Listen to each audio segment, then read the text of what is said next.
Ladies and gentlemen, we're back for UnSpun episode number 149 with Lloyd De Jongh, and we're going into part 3 regarding our series on Judaism, the Pharisees, and the oral law.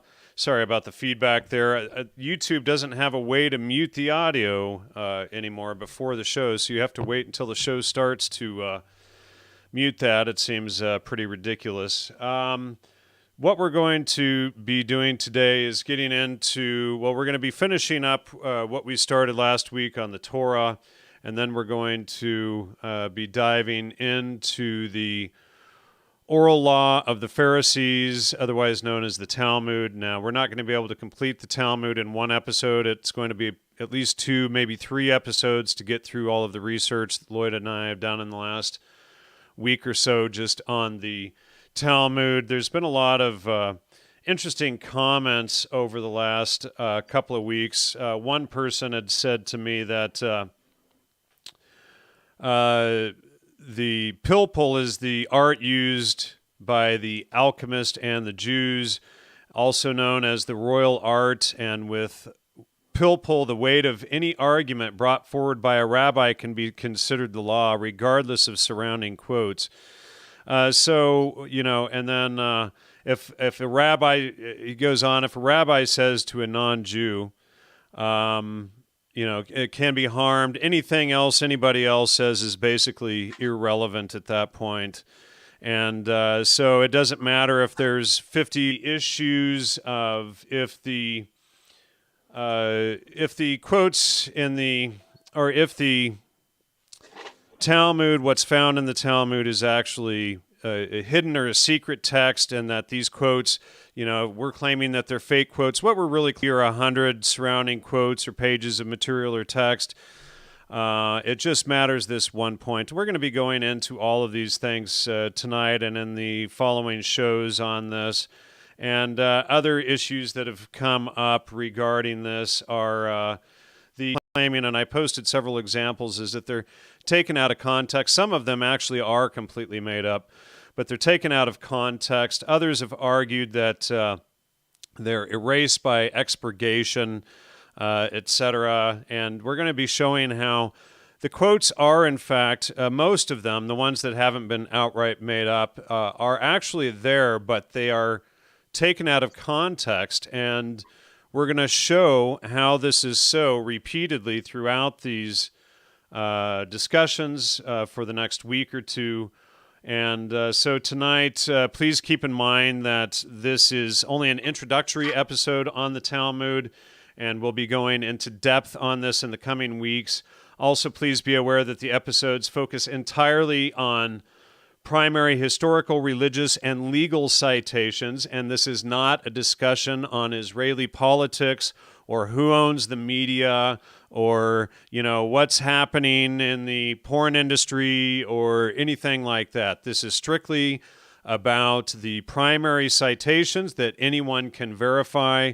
Anyone can, as through all of the shows that I've done with Lloyd, all of these citations can be fact-checked by anyone, and you know, people need to have a little bit more intellectual honesty than just going in and finding the one-liner quote and saying, "See, I won, Jan and Lloyd are lying." This actually, you know, these are legal texts, legal discussions regarding the Talmud specifically, and there is a lot of material and discussion in these texts. I spent over 20 hours this week going through and refuting about 33 or 34 of these texts, these quotes myself, and then Lloyd had gone in and refuted several more, spending some time on those, which we'll be going into next week.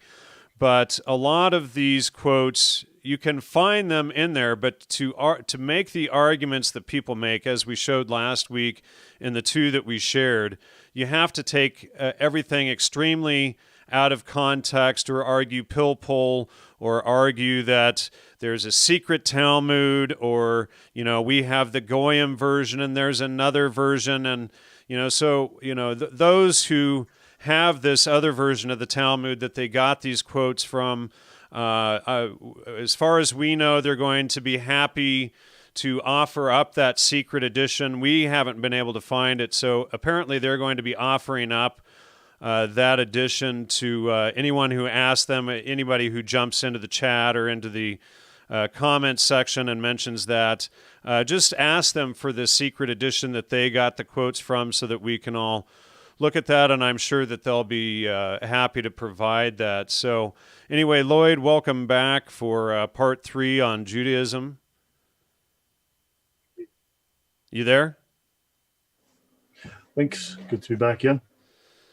So yeah, I'm here. Yeah, all right. So looks like we actually had a buffering error there. Hopefully we're still on. So anyway, what we're going to be doing is going through a systematic breakdown. Somebody wants us to give them the worst quote in the Talmud and just go right for that.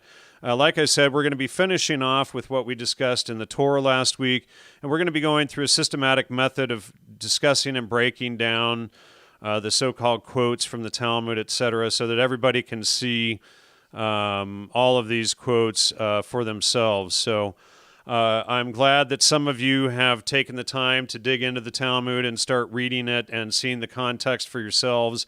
There's obviously a lot of legalese and whatnot in there to go through, but anyway, let's dive in. We've got a lot of material to cover. Okay, well, yeah. So tonight I'm going to spend about 10 minutes just on my opening thoughts. I'll go through some news as I did last week for another 5 minutes, and then we will end the chapter. Did you send me? I don't have. If you sent me chat comments here, I don't have it up at all to read it. I'll have to move that over here. Yeah, and then we'll finish up with the episode on the Torah when I finished last week, and then we'll talk about the Pharisees. The Pharisees are the people who became the rabbis, and they're the ones who created the oral law and practiced the oral law. So that's the plan for the evening. So the first 15 minutes or so will be opening with various ideas, various thoughts, and then we will jump right in. Okay, well, yeah. So shall I take it from the top, share my screen, and take it from there? Yeah? Yeah, please do. Okay, everyone can see my screen? Yeah, it's up now. Thank you. Okay, I found I could do this with the software and just make it do this little screen. Okay, briefly then. So, Jewish contributions to the world. Jews are 0.23% of world population. However, they comprise 22% of Nobel Prize winners. Also, 47% of world chess champions, 51% of Oscars for best score and best song, 30% of the prominent thinkers of the 20th century, of the great intellectuals of the 20th century were Jewish, and 40% of the world's eminent psychologists are Jewish. So those are some impressive numbers, which means that for good or ill, Jews have a very prominent place on the world stage, despite their small numbers. They certainly are people that achieve results and do punch above their weight. So I mentioned the quote multiple times, several times in the last, during the Islam episodes especially, I mentioned it numerous times, where the Prophet Muhammad in Islam said, war is deceit. Now, in each time, every single time I mention this, I did mention it in context, and there are lots of things being said on the net, but in context with Mossad, there's always the claim that Mossad has the motto, by way of deception, you will do war. However, Muhammad beat them to it by 1,400 years. Now, this quote is in the Sahih Bukhari hadith. So volume 4, book 52, hadith 269. Now, Islam has a doctrine of warfare created by Muhammad, and this doctrine of warfare is called jihad. There are multiple kinds of jihad. Not all jihad is kinetic. The major jihad is the stealth jihad, what you don't see. Now, Islam is a political doctrine, like Nazism, like communism, or fascism. Islam is a political doctrine, and it is also a religion of law. Now, I mentioned this last week, the enemy of my enemy is my friend. It's a common saying we have in our culture. However, in Islam, they have another saying, do not let your enemy know he is your enemy. Now, be aware, Muhammad was a military leader. Jesus was not. And very soon I will go through a section where we will discuss the final instructions from Muhammad to his followers. Now, war is deceit. Muhammad quoted this in the 7th century. He makes a reference to Julius Caesar, who died in 44 CE, in other words, 600 years earlier. Now, narrated Abu Huraira, the Prophet said, Khosrau will be ruined, and there will be no Khosrau after him. And Caesar will surely be ruined, and there will be no Caesar after him. And you will spend their treasures in Allah's cause. He called war is deceit. So war is deceit is in context with Caesar, because Caesar will be ruined, and the treasure of Caesar will be spent in Allah's cause. What this hadith means is that Caesar is the West. In fact, Caesar in this case would be Rome. Rome was the church, and this was also it's referring to Western culture, Western civilization. War is deceit in context of the West. Now, Sun Tzu also spoke about war being deceit because it is standard military doctrine, it is standard military practice. Hence, Muhammad said those words. Now, Islam has a modern Sun Tzu. Notice the book on the left-hand side, we have the Quranic concept of war. Again, the Quranic concept of war, written by a man called Brigadier S.K. Malik, which means General S.K. Malik, and it is a foreword by General M. Zia-ul-Haq. Now, written by Pakistani Brigadier General S.K. Malik in around 1975, this book is a study of the military campaigns of the Muslim Prophet Muhammad between 610 and 630 in Saudi Arabia. It quotes from the Quran, the Quran, detailing how Allah outlined the principles of Islamic warfare. There's a fawning foreword written by General Zia-ul-Haq, who was the late president of Pakistan and army chief of staff. He staged a military coup against civilian-elected Prime Minister Benazir Bhutto, typo there, and he was then hung for treason. The preface is by Allah Bakhsh Kebrohi, the late Advocate General of Pakistan. The endorsement by these two senior gentlemen established Malik's views on jihad as national policy, and it gave them official state sanction. It gave those views, his views on jihad were given official state sanction in Pakistan. Now, General Zia embraces Malik's expansive understanding of jihad as a duty extending to individual citizens, as well as soldiers, and Brohi drawing an explicit distinction between Dar al-Islam, the house of Islam, and Dar al-Harb, the house of war, i.e. non-Muslim lands, accepts the redefinition of defensive jihad to include the removal of any obstacles and countering any resistance to the spread of the message of Islam.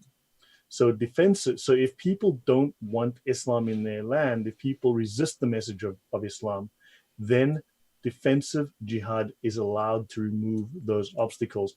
And the institutionalization and governance according to Sharia. So resisting Sharia and the message of Islam is considered an offense, and jihad can be declared to remove those obstacles.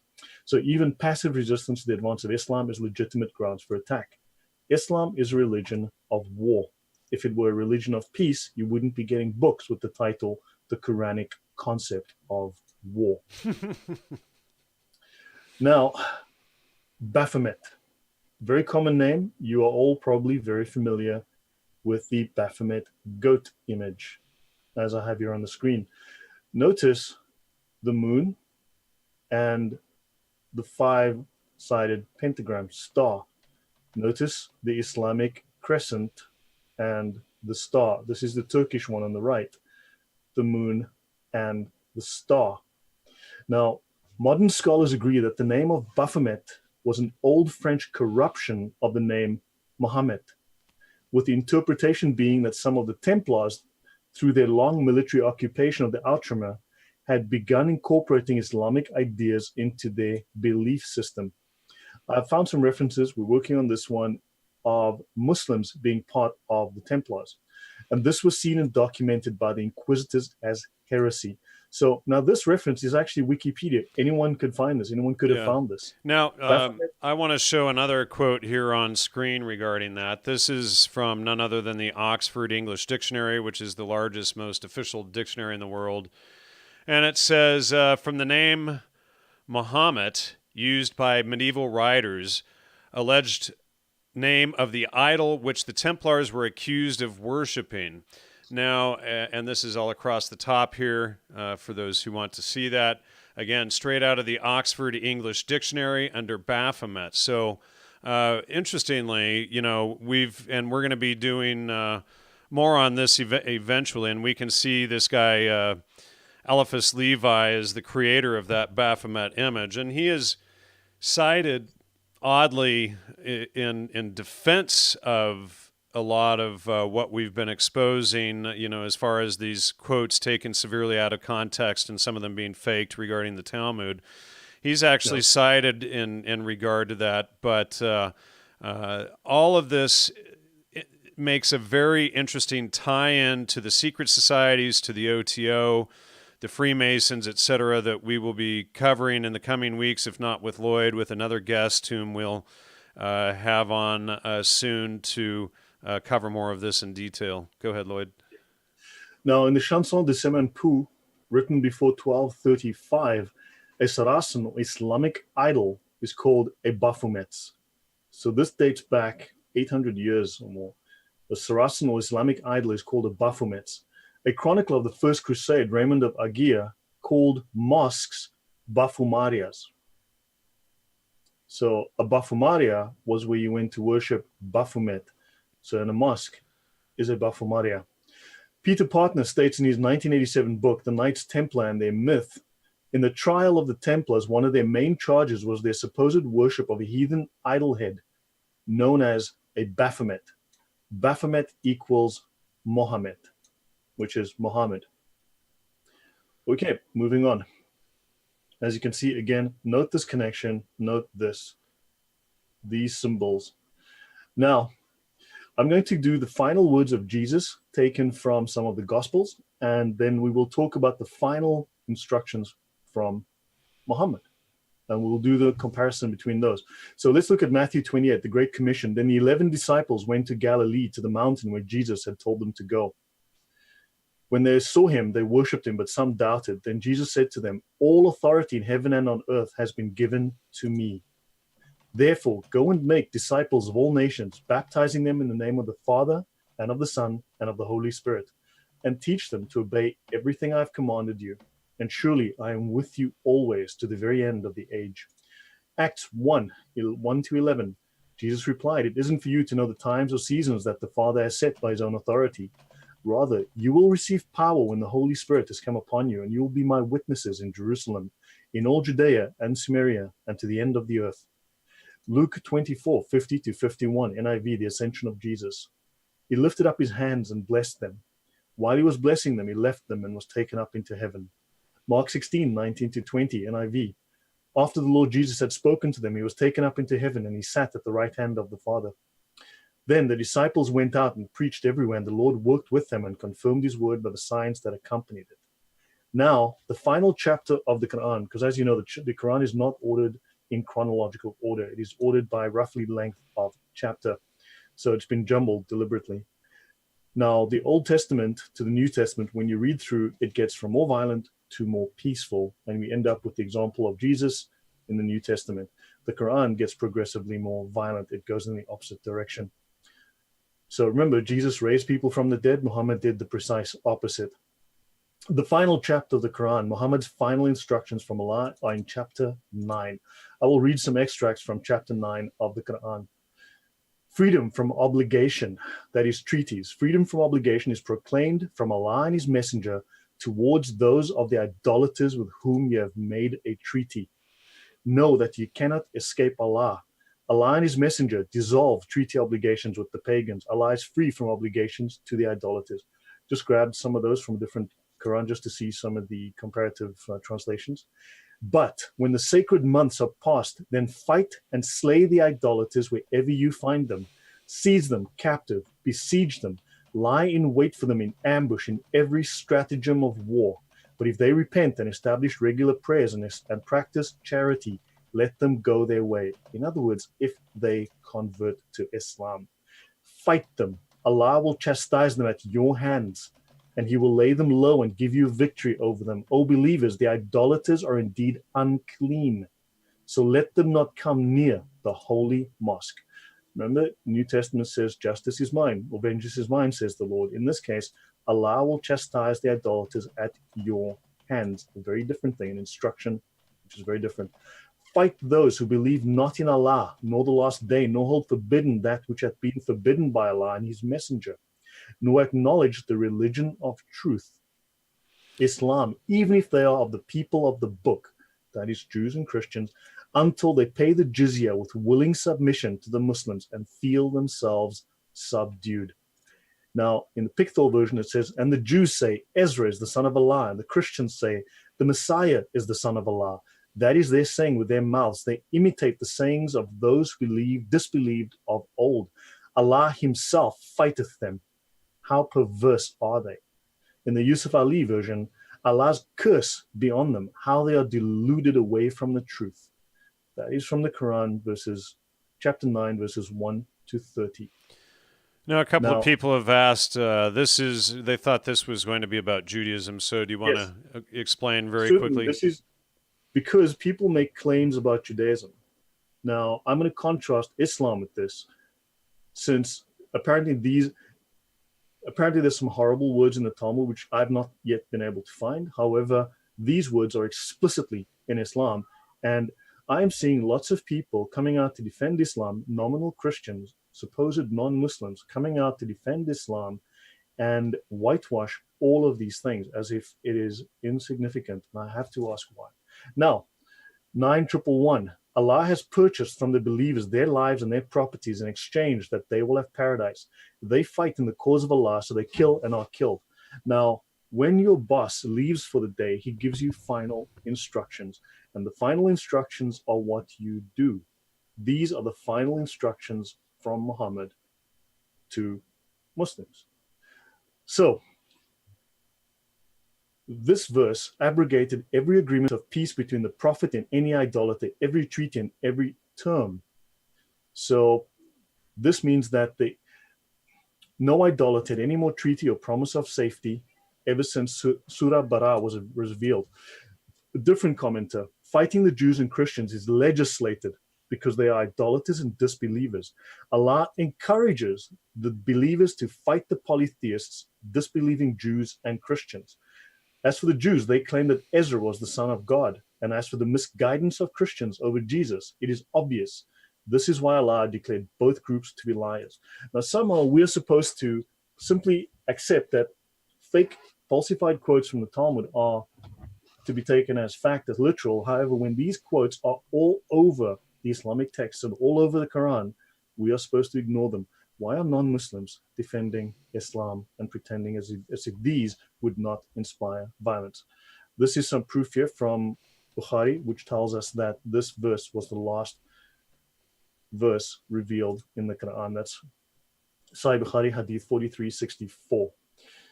Now, the history of Al-Tabari, Volume 9, The Last Years of the Prophet. We are the helpers of God and the viziers of his messenger, and we fight people until they believe in Allah. He who believes in Allah has protected his life and possessions from us. One who disbelieves, we will fight him forever in the cause of Allah, and killing him is a small matter to us. That is Tabari. Now, keep that in mind. These are the final instructions to Muslims from the Prophet of Islam. Now, again, there's a lot of outrage about supposed comments within the Talmud that disparage Christians, disparage all sorts of people, and yet when the same or worse is said within Islam, we have non-Muslims defending it or doing their best to whitewash it or simply ignore it. Now, why do you think that is? I'm going to leave the question open. I'm going to leave it open. If you're a non-Muslim, why are you defending Islam? Why defending what is blatant? They would clearly kill you for being a non-Muslim, and all of these quotes are easily found, like you just said, throughout all of their texts. Yeah. And they're not hidden in secret books or by abrogation or Pilpul or anything. They're easily found. Yeah, we'll get to all of that. So, yeah. So, Muhammad on black people. Whoever wants to see Satan should look at Nabtal. He was a black man. Nabtal said, Muhammad is all ears. If anyone tells him something, he believes it. Allah sent down concerning him to those who annoy the Prophet and say he is all ears. Those who annoy the Apostle, for them there is a painful punishment. That is from this book, The Life of Muhammad, which is the third most holy book in Islam, the Sirah of the Prophet Muhammad. Okay? And Gabriel came to the Apostle and said, there comes to sit with you a black man. His heart is more gross than a donkey's. This, so they say, was the description of Nabtal. That's Muhammad on black people. Also, they use the word molest. People who say things about about Muhammad, molest him. Why would blacks say that Islam is the religion of black people then? What has historically been the religion of black slavery. Now notice, this is in the Sharia. Okay, this is in the Ashifa of Qadi Iyad. Whoever says that the Prophet was black is killed. Whoever says that the Prophet was black is killed. Now, yeah, let me just read this. All who curse Muhammad, okay, all who curse Muhammad are killed. And we shall make clear this judgment extends to anything which amounts to a curse or disparagement. We have no hesitation concerning this matter, be it a clear statement or allusion. Whoever curses the Prophet is killed. We will make this clear in chapter 2. We do not know of any dispute among the ulama, that's the seniors of the Islamic faith, of the community, and the Salaf regarding the permissibility of shedding his blood. Islam makes it very, very clear about their right to kill you for criticizing. Anyone who says that the Prophet was black should be killed. Now, however, I cannot find the equivalent of these within the Talmud. I can find lots of falsified quotes. Okay, but we'll get to the Talmud. We're coming to that, and I think a lot of people are going to look like tools when we're done. So these are from from Tirmidhi. Yeah, someone says, well, Muhammad isn't found in the oral law, is he? No. So therefore, I mean, this is Muhammad's own writing. Well, so I don't find hepatitis B in the Talmud either, but hepatitis B isn't safe because it's not counted. Yeah, okay. Some people just can't admit that they're entirely wrong, but we'll get to that. Is that a non-Muslim defending Islam? Then I got to wonder, what kind of a Muslim are you? So major sins in Islam, keeping friendship with non-Muslims and not to take part in jihad while having the power to do so. Keeping friendship, according to the Sharia, is a sin in Islam. Now, here's another fun book, The Virtues of Jihad, The Shortest Path to Heaven. Whom do the Kafirs fear? The Kafirs are non-Muslims. The Kafirs fear only the blasts of these bombs. They're afraid of those Muslim youths of Europe who openly stroll the streets of London and Paris wearing military clothing. They fear the jihad inside Russia. And the jihadists forced the whole of Russia to their knees. They forced the Americans to pack their bags from Somalia. They are frightened of those Muslim daughters who somehow transport weapons of the Mujahideen. All Kafirs fear the word of jihad. It is our duty and responsibility to revive this forgotten obligation of jihad.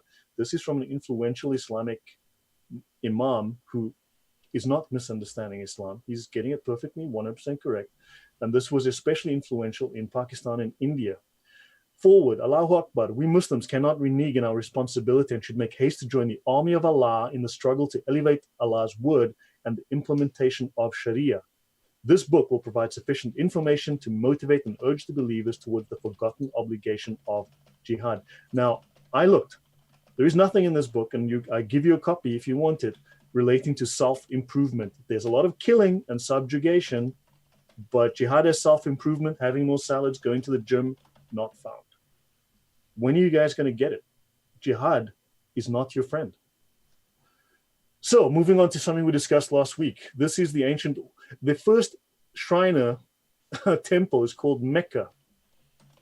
But as we know, what is the first rule of Islam? That Islam has nothing to do with Islam. And of course, and until the year 2000, after the year 2000, any master mason can join. So Shriners are Masons. So any master mason can join the Shriners. And that's written on a website for the Muhammad Shriners. Now, some words about Hitler. We do not know whether Hitler is from Carl Jung. We do not know whether Hitler is going to found a new Islam. He is already on the way. He is like Muhammad. The emotion in Germany is Islamic, warlike and Islamic. They are all drunk with the wild god. Jung again. There is no question but that Hitler belongs in the category of the truly mystic medicine man. As somebody commented about him at the last Nuremberg Party Congress, since the time of Muhammad, nothing like it has been seen in this world. His body does not suggest strength. The outstanding characteristic of his physiognomy is its dreamy look. I was struck by that when I saw pictures of him taken in the Czechoslovakian crisis. There was in his eyes the look of a seer. The markedly mystic characteristic of Hitler's is what makes him do things which seem to us illogical, inexplicable, and unreasonable. We do not know whether Hitler is going to found a new Islam. He is already on the way. He's like Muhammad. That's Carl Jung. Hitler was, in my view, a mystic.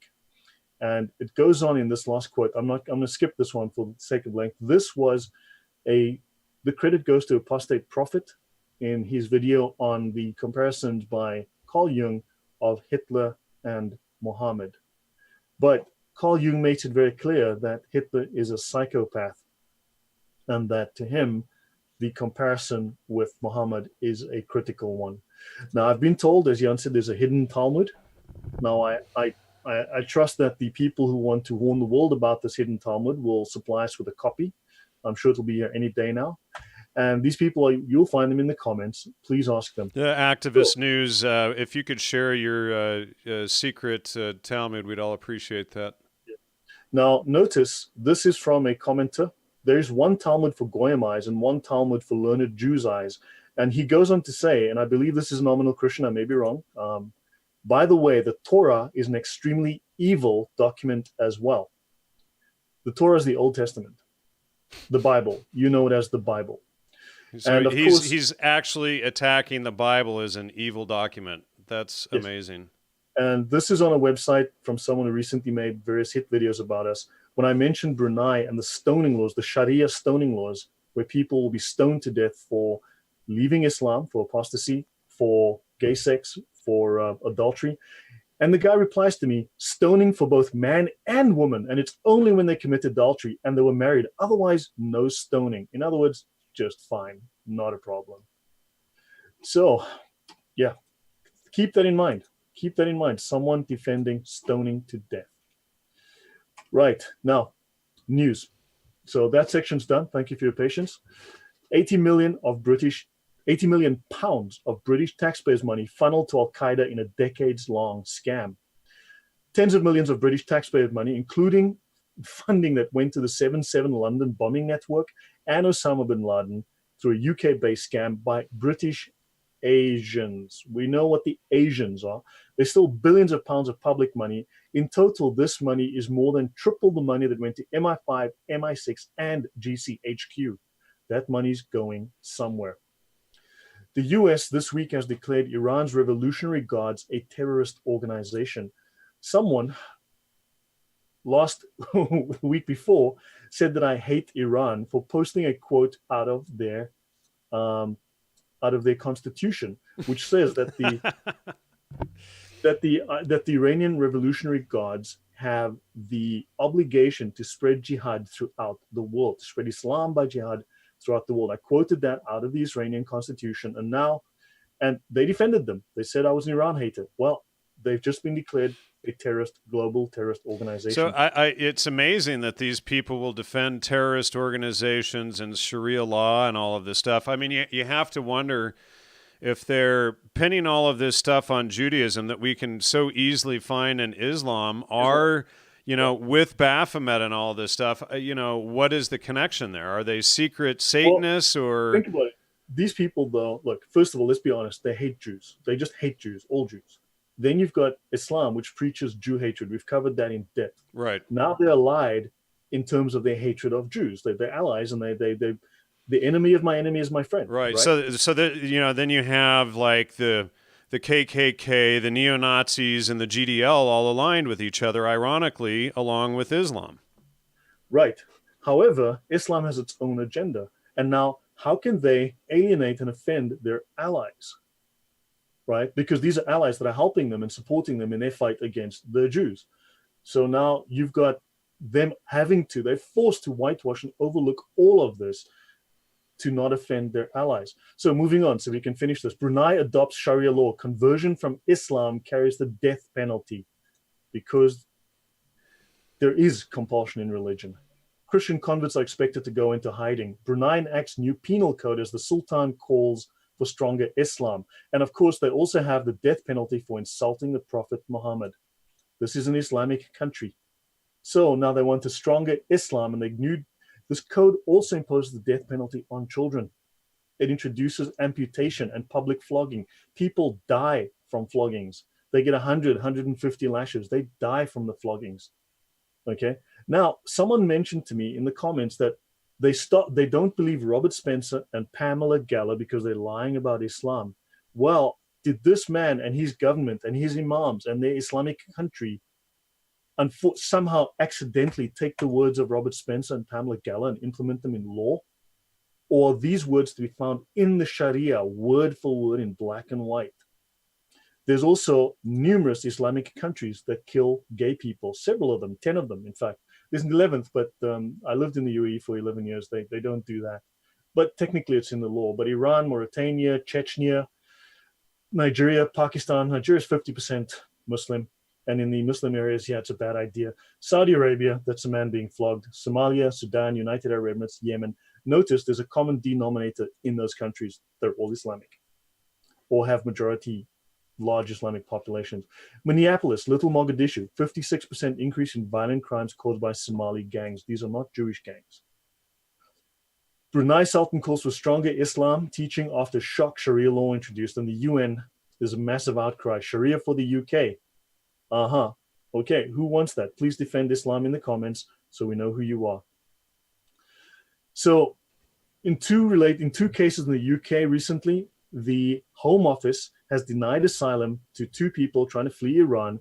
In both cases, okay, these people and the Home Office refusal cited the Bible and Jesus and called effectively Christianity a religion of violence. Now, if Islam's a religion of peace, then by default, Christianity must take the opposite, which is a religion of violence. That is the inversion that has to happen. Now, Islamic Republic of Iran is the 9th worst persecutor of Christians, especially ex-Muslims. And this, someone was told that these biblical passages were inconsistent with his claim to have converted to Christianity after discovering it was a peaceful faith. And it cited Exodus, Leviticus, and Matthew to show that the Bible is violent. And then it says here that you say here that Jesus is your savior, but then you claim he would not be able to save you. We think that you have no conviction in your faith and your belief in Jesus is half-hearted. Now, notice that Sajid Javid runs the Home Office in the UK and he is a Muslim. I'll leave that for you to think. Utah Muslim Group working to elect Muslims. Interesting. So you need as many Muslims as possible in government who support the Sharia. Brunei implements stoning to death under anti-LGBT laws, and then European court upholds conviction of a woman who condemned Muhammad's marriage to a 6-year-old. Yes, he married a 6-year-old. Okay, he's the founder of the religion. He made it lawful for all time for Muslims to have this. It's in the Sharia. We covered that in detail. And of course, a Muslim asylum seeker stabbed his wife 50 times for converting to Christianity. Okay, this goes on and on and on. Okay, 40% of UK Muslims want Sharia law. See, Activist News is saying Sharia is good for you. I mean, clearly these guys are Islamic apologists, you know. Sharia includes stoning to death for apostasy and so on. So ask yourself why they would defend, okay? Capital offenses: adultery, homosexuality, apostasy, blasphemy, insulting Islam, murder, terrorism, kidnapping, rape, and arson, all capital offenses. So in other words, adultery is a crime under Islam, punishable by stoning to death. So ask yourself that. So we're being accused of Judaism shilling because we're actually exposing Islam, and we're going to be exposing Judaism plenty. So people, people can't even wait until they've heard what we've said yet before they start name calling like children. So we went in detail through the Sharia law in the last 7 episodes. And there's just absolutely no excuse for defending it at this point. So any of you who are in the chat defending Islam, it's It's pretty disgusting. And Activist News clearly hasn't read the Bible. He's saying same as Christianity. I would suggest that you actually read the New Testament because you're clearly lying. Jesus is actually Logos, which is about living in truth and honor. So that's a pretty disgusting twist of facts there. How many people are being stoned to death in LA and Oxford for adultery? I don't remember any, and I live an hour and 20 minutes from LA, so that's really interesting. Yeah. So let's continue from where we left off last week, where we're talking about the Old Testament and which is the written law. So all scripture is inspired by God and profitable for teaching, for reproof, for correction, for training in righteousness, so that the man of God may be adequately equipped for every good work. So this is an affirmation of the laws of Moses in the Torah, right? And Ecclesiastes 12:13 says, "Let us hear the conclusion of the matter. Fear God and keep his commandments, for this is the whole duty of man." Now, Deuteronomy 4:7-8, right, speaks of what other nation is so great as to have their gods near them the way the Lord our God is near us. And this is referring to the Jews. Right, and goes on, and what other nation is so great as to have such righteous decrees and laws as this body of laws I'm setting before you today? So prior to this, obviously, there was the stories. If you look at the Old Testament, there was child sacrifice, there was incest, there was numerous crimes which had defiled the land. And God spoke to Abram and said, I bring you new moral laws. These laws went against the existing order and changed life for the Jews, and they were meant to uphold these laws and also to promote them throughout the world and to forbid all of these heinous crimes that were happening, at least amongst their community, and set an example. Now, in Galatians 1:13-14, Paul speaks of the traditions of his forefathers, not the laws of God, but the traditions of his forefathers, who would be the Pharisees. For you have heard about my former way of life in Judaism, that to an extraordinary degree I was persecuting the church of God and trying to destroy it. I was progressing in Judaism beyond many contemporaries in my nation. I was a zealous adherent of the traditions handed down by my forefathers. And various other translations say the same thing, zealous of the traditions of my fathers. Paul was here enforcing the oral law. Now, Jesus says again in Mark chapter 7:13, thus you nullify the word of God by your tradition that you have handed down, and you do many things like that. Now, in the episodes to come, we will go into deeper and deeper depth on the criticisms. We will discuss today the criticisms of the Pharisees of Jesus and vice versa, Jesus of the Pharisees. We'll do more depth in a later episode, but Jesus had a lot of very harsh things to say about them, really harsh things. So he says here, you nullify the word of God by your tradition that you have handed down. Now, notice there are warnings within the Old Testament from Jesus to Christians. In fact, from the apostles as well, Galatians 2:4. This was because of the false brethren secretly brought in, who slipped in to spy out our freedoms that we have in Christ Jesus in order to bring us into bondage. So they speak of false messengers, people who've embedded themselves into the Christian church and are out there preaching falsely.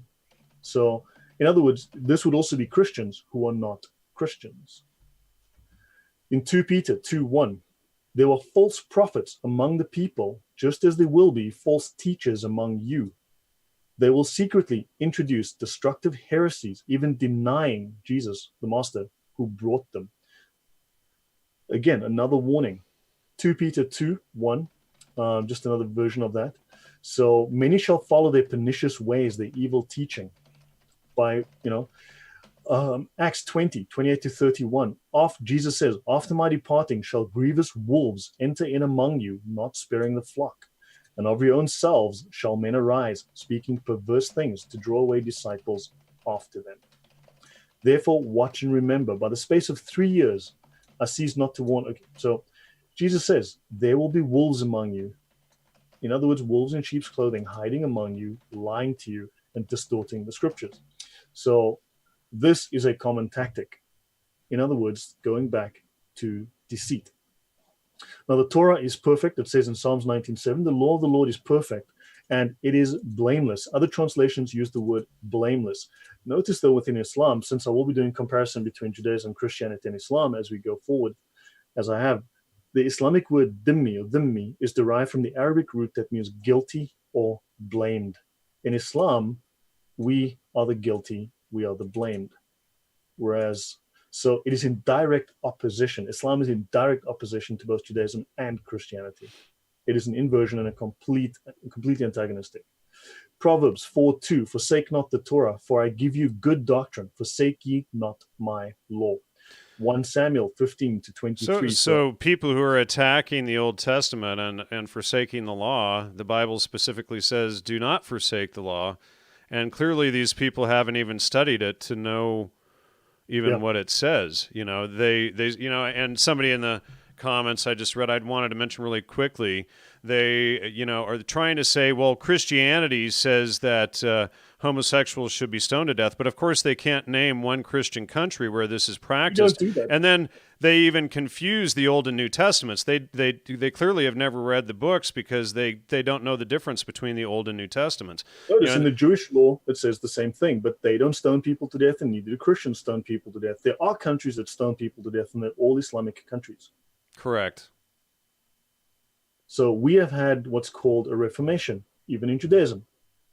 They have secular law, and they have moved away from those laws. So what they'll do is they'll cite something 2 years ago or 2,000 years ago and then claim that that's the same as something still being practiced today in Islam, which is extremely intellectually dishonest. Well, we are to ignore that. So notice in 1 Samuel 15:23, for rebellion, to rebel against God and to rebel against God's law. Also remember, we had a new covenant given to us. We had new laws. For rebellion is as the sin of witchcraft. They compare rebellion to witchcraft. And stubbornness is as iniquity and idolatry, because you have rejected the word of the Lord. He hath also rejected thee from being king.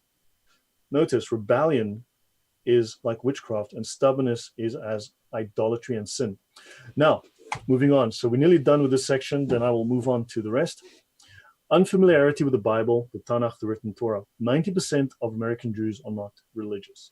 So 70%. Wait a second. That's a startling statement, because people claim that the Jews do all of this stuff, but if they're not religious or essentially atheists, that needs to be identified specifically.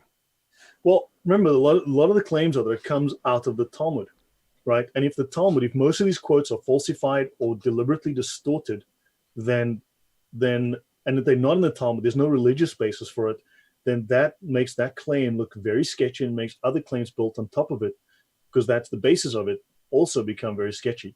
So this is not a religious issue. They cannot claim, because Judaism and Christianity share a common spiritual root, right? The same book, the same God. So now 70% of Israeli Jews are not religious. Only about 30% of Israeli Jews are religious, and only a small portion of those are the ultra-Orthodox or the Orthodox group, who are very, very devout. So notice there's one in Avodah Zarah 4a, passage 12. Rabbi Abahu said to them, you can say that I said this praise of Rav Safra to you only with regard to the oral law, because the people went to a rabbi to ask him about the Torah, and he didn't know about the Torah. So there are instances, at least mentioned in the Talmud, of a rabbi who does not know the Torah.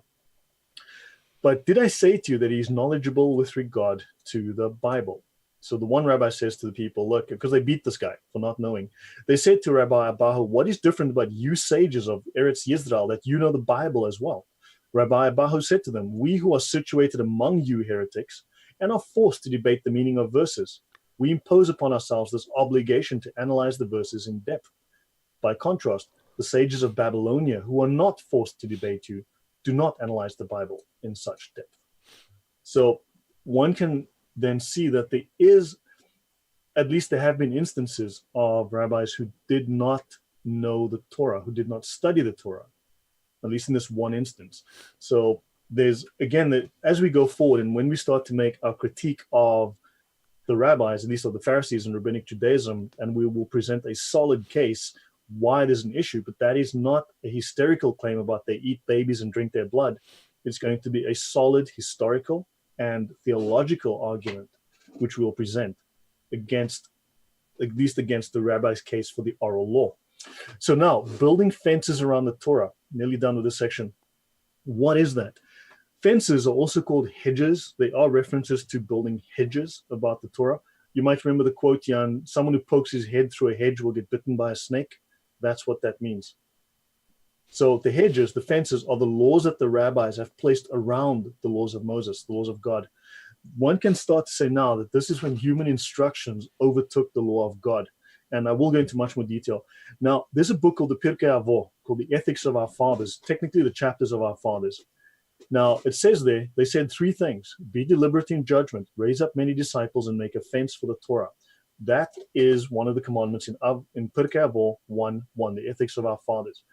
It also says in 1:18, on three things the world stands: on judgment, on truth, and on peace. As it is said in Zechariah 8:16, judge truth and the justice of peace in your gates. That is one of the most famous sayings actually within Judaism. On three things the world stands: on judgment, on truth, and on peace. Compare that with chapter 9 of the Quran. So Shimon the Righteous also says, again in Pirkei Avot 1:2, the second verse of the ethics of our fathers, on three things the world stands: on the Torah, on the service, and on acts of loving kindness. Now, there are three things you do. You speak the truth, you render true and perfect justice in your gates, and do not contrive evil against one another. Do not love perjury, because these things I hate, declares the Lord. That is Zechariah 8, verse 16 to 17. Now, Leviticus 18:30 says, you shall keep my charge not to engage in any of the abhorrent practices that were carried on before you, and you shall not defile yourselves through them. I am the Lord your God. That's also reference to Pirkei Avot 1:1. So in the ethics of the rabbis, in the ethics of those people, these two quotes, or these quotes here, sum up their approach: truth, justice, no evil, no lies, and to avoid things that are abhorrent to God. So yeah, keep that in mind. Think on that. Fencing is the practice of adding regulations to avoid sin. Think of, you have a couple of young kids and they're a bit wild and they run around a lot and they grab things and look into things and pull things and things fall. And you are boiling a pot of hot water in the kitchen. What's happening is the water's getting hot, the water's starting to boil, and the kids are curious and they want to grab and look and they want to pull the pot to see what's in it. And of course, they will get badly burned by the water. So what you do as a father is you say, go and play in the lounge, go and play in the lobby, go and play in the passageway. And the kids run in the passageway and they're playing with the ball. They throw the ball rolls into the kitchen. They run into the kitchen to grab the ball and nearly knock the pot over and spill the hot water on themselves. And you go, damn it, go play in the lounge. Go play in a different room. So what happens is they go play in a different room, and while they're playing in a different room, they might still throw the ball into the passageway, which might roll into the kitchen, or they might break the TV. So you say, you know what, go play outside, right? And then, of course, if it's the evening, they got to play in the garden. If it's Saturday morning, they can go play in the park across the street. But if it's, and this is how these fences around the law led to the creation of countless oral regulations, which comprise the oral Torah. And this thus went beyond the 613 commandments of the written law. Now, a practical example of this can be seen in the kosher laws of meat and dairy. You'll find those in Exodus 23:19, 34:26, and Deuteronomy 14:21. These regulations were then extended to chicken as a safeguard. Because you eat chicken, well, maybe that'll cause you to eat kosher, non-kosher meat or something, and that's what they did. So while the rabbis mean well, you can start to consider this now usurping God's authority and adding to the Torah, right? And this is one of the laws that was strictly made in the laws of Moses. It says, do not add to my laws. So one can start to see that there's an argument to be made for them starting to do that. Now, in the entire Bible, there is no commandment which prohibits eating meat and dairy together. In fact, the three times when the Torah prohibits cooking a kid goat, right, a little baby goat, in his mother's milk have nothing to do with rabbinic kosher laws. And they deal with God forbidding Israel to practice pagan rituals of worship by cooking goats in the milk of their mothers, or their own milk for that matter. Maimonides, the great Jewish scholar, admitted this is the authentic biblical reason. Now, the Bible presents examples of key figures who ate meat and dairy with no guilt. Abraham in Genesis 18:8 and King David in 2 Samuel 17:29. So what it says is, do not boil a goat in its mother's milk. In other words, don't milk the mom and then boil the kid goat in the milk of its mother. Do not cook a young goat in its mother's milk, right? So it says very bluntly, you shall not boil a young goat in its mother's milk. However, and it says here, sorry, sheep and cheese from cow's milk for David and his people, and then the milk and the calf which he had dressed and set it before them. That's in Genesis and so on. So clearly there were no problems if one looks at biblical Judaism. Within rabbinical Judaism, this became offense, and thus it became tradition.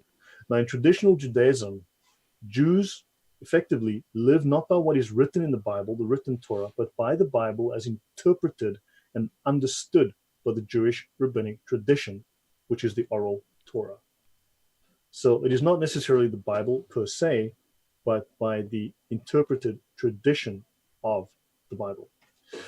So now an example of rabbinic tradition, and then I finish the section and move on to the next. Eruvin 2a12, and man, this stuff gets, if an alleyway is enclosed on 3 sides with courtyards opening into it from 3 sides, and the 4th side opens into a public domain, it is prohibited by rabbinic law to carry objects in it on Shabbat. However, carrying in an alleyway under those circumstances is permitted if a crossbeam is placed horizontally over the entrance to the alleyway. The Mishnah teaches that the crossbeam spans the entrance to an alleyway at a height above 20 cubits. One must diminish the height of the crossbeam so that it is less than 20 cubits. Rabbi Yehuda says he need not diminish it since the crossbeam enables one to carry in the alleyways even at that height. And it goes on and goes on and goes on. And this is obviously the complete nonsense that Jesus was exposing. Yes. These are the absurd, rather than following what is truth and logos, the Pharisees or rabbinic Judaism got into this, mental masturbation of getting off on their own absurd arguments and going into minutia of nonsense. Yes. Yeah.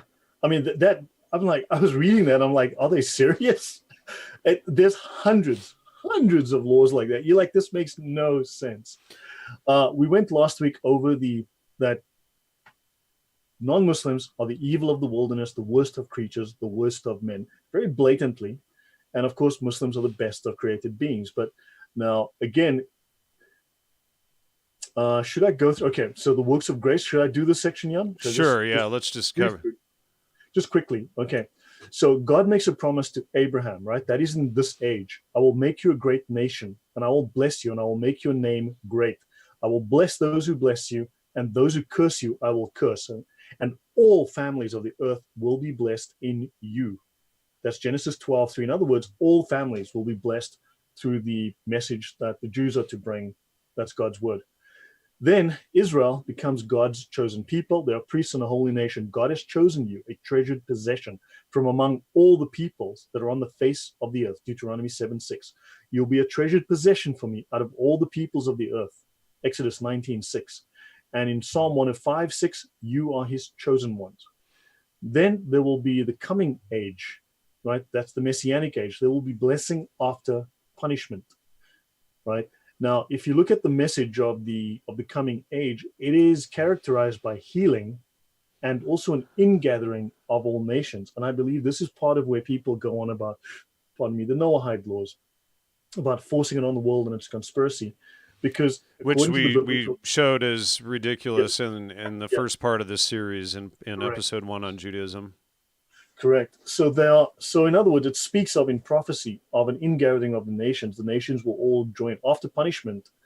Eventually, all the nations will join and they will adopt the message of God, right? And then, of course, you have the gathering of the nations itself. He says, "I am Yahweh.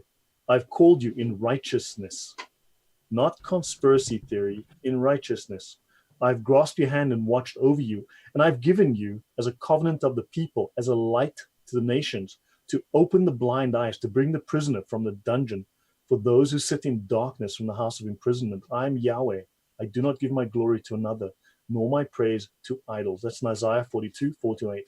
And then from every survivor from all those nations coming against Jerusalem will go up year after year to worship the King. Now, the inclusion of all nations is anticipated from the beginning, right? From biblically. And the credit for this goes to the channel Questioning Islam on YouTube, very good channel. And again, Apostate Prophet, excellent channel on YouTube, really good information. So the coming messianic age is characterized by healing and an ingathering of all nations, right? Ask yourself, who would oppose this? who would try to deny this? If this is, theologically, if this is righteousness coming to the fore, then why would this be opposed? Who would oppose this if it is biblical?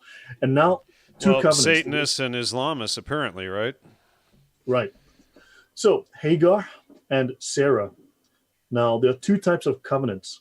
Now, some covenants in the Bible are permanent and some are temporary. Some are fixed to a place and time and a person, and some, which expire. Now, the first covenant for which Hagar stands is the covenant of works. This would effectively be, I think, the old law. Now, this may be interpreted allegorically. These women are two covenants. One is from Mount Sinai, bearing children for slavery. She's Hagar. Hagar is Mount Sinai in Arabia. This is the covenant of the law, the Hagar covenant. Now, you, brothers, like Isaac, are children of promise. Right? This is in Galatians 4:20-31. And it says, cast out the slave woman and her son, for the son of the slave woman shall not inherit with the son of the free woman. So, brothers, we are not children of the slave, but of the free woman.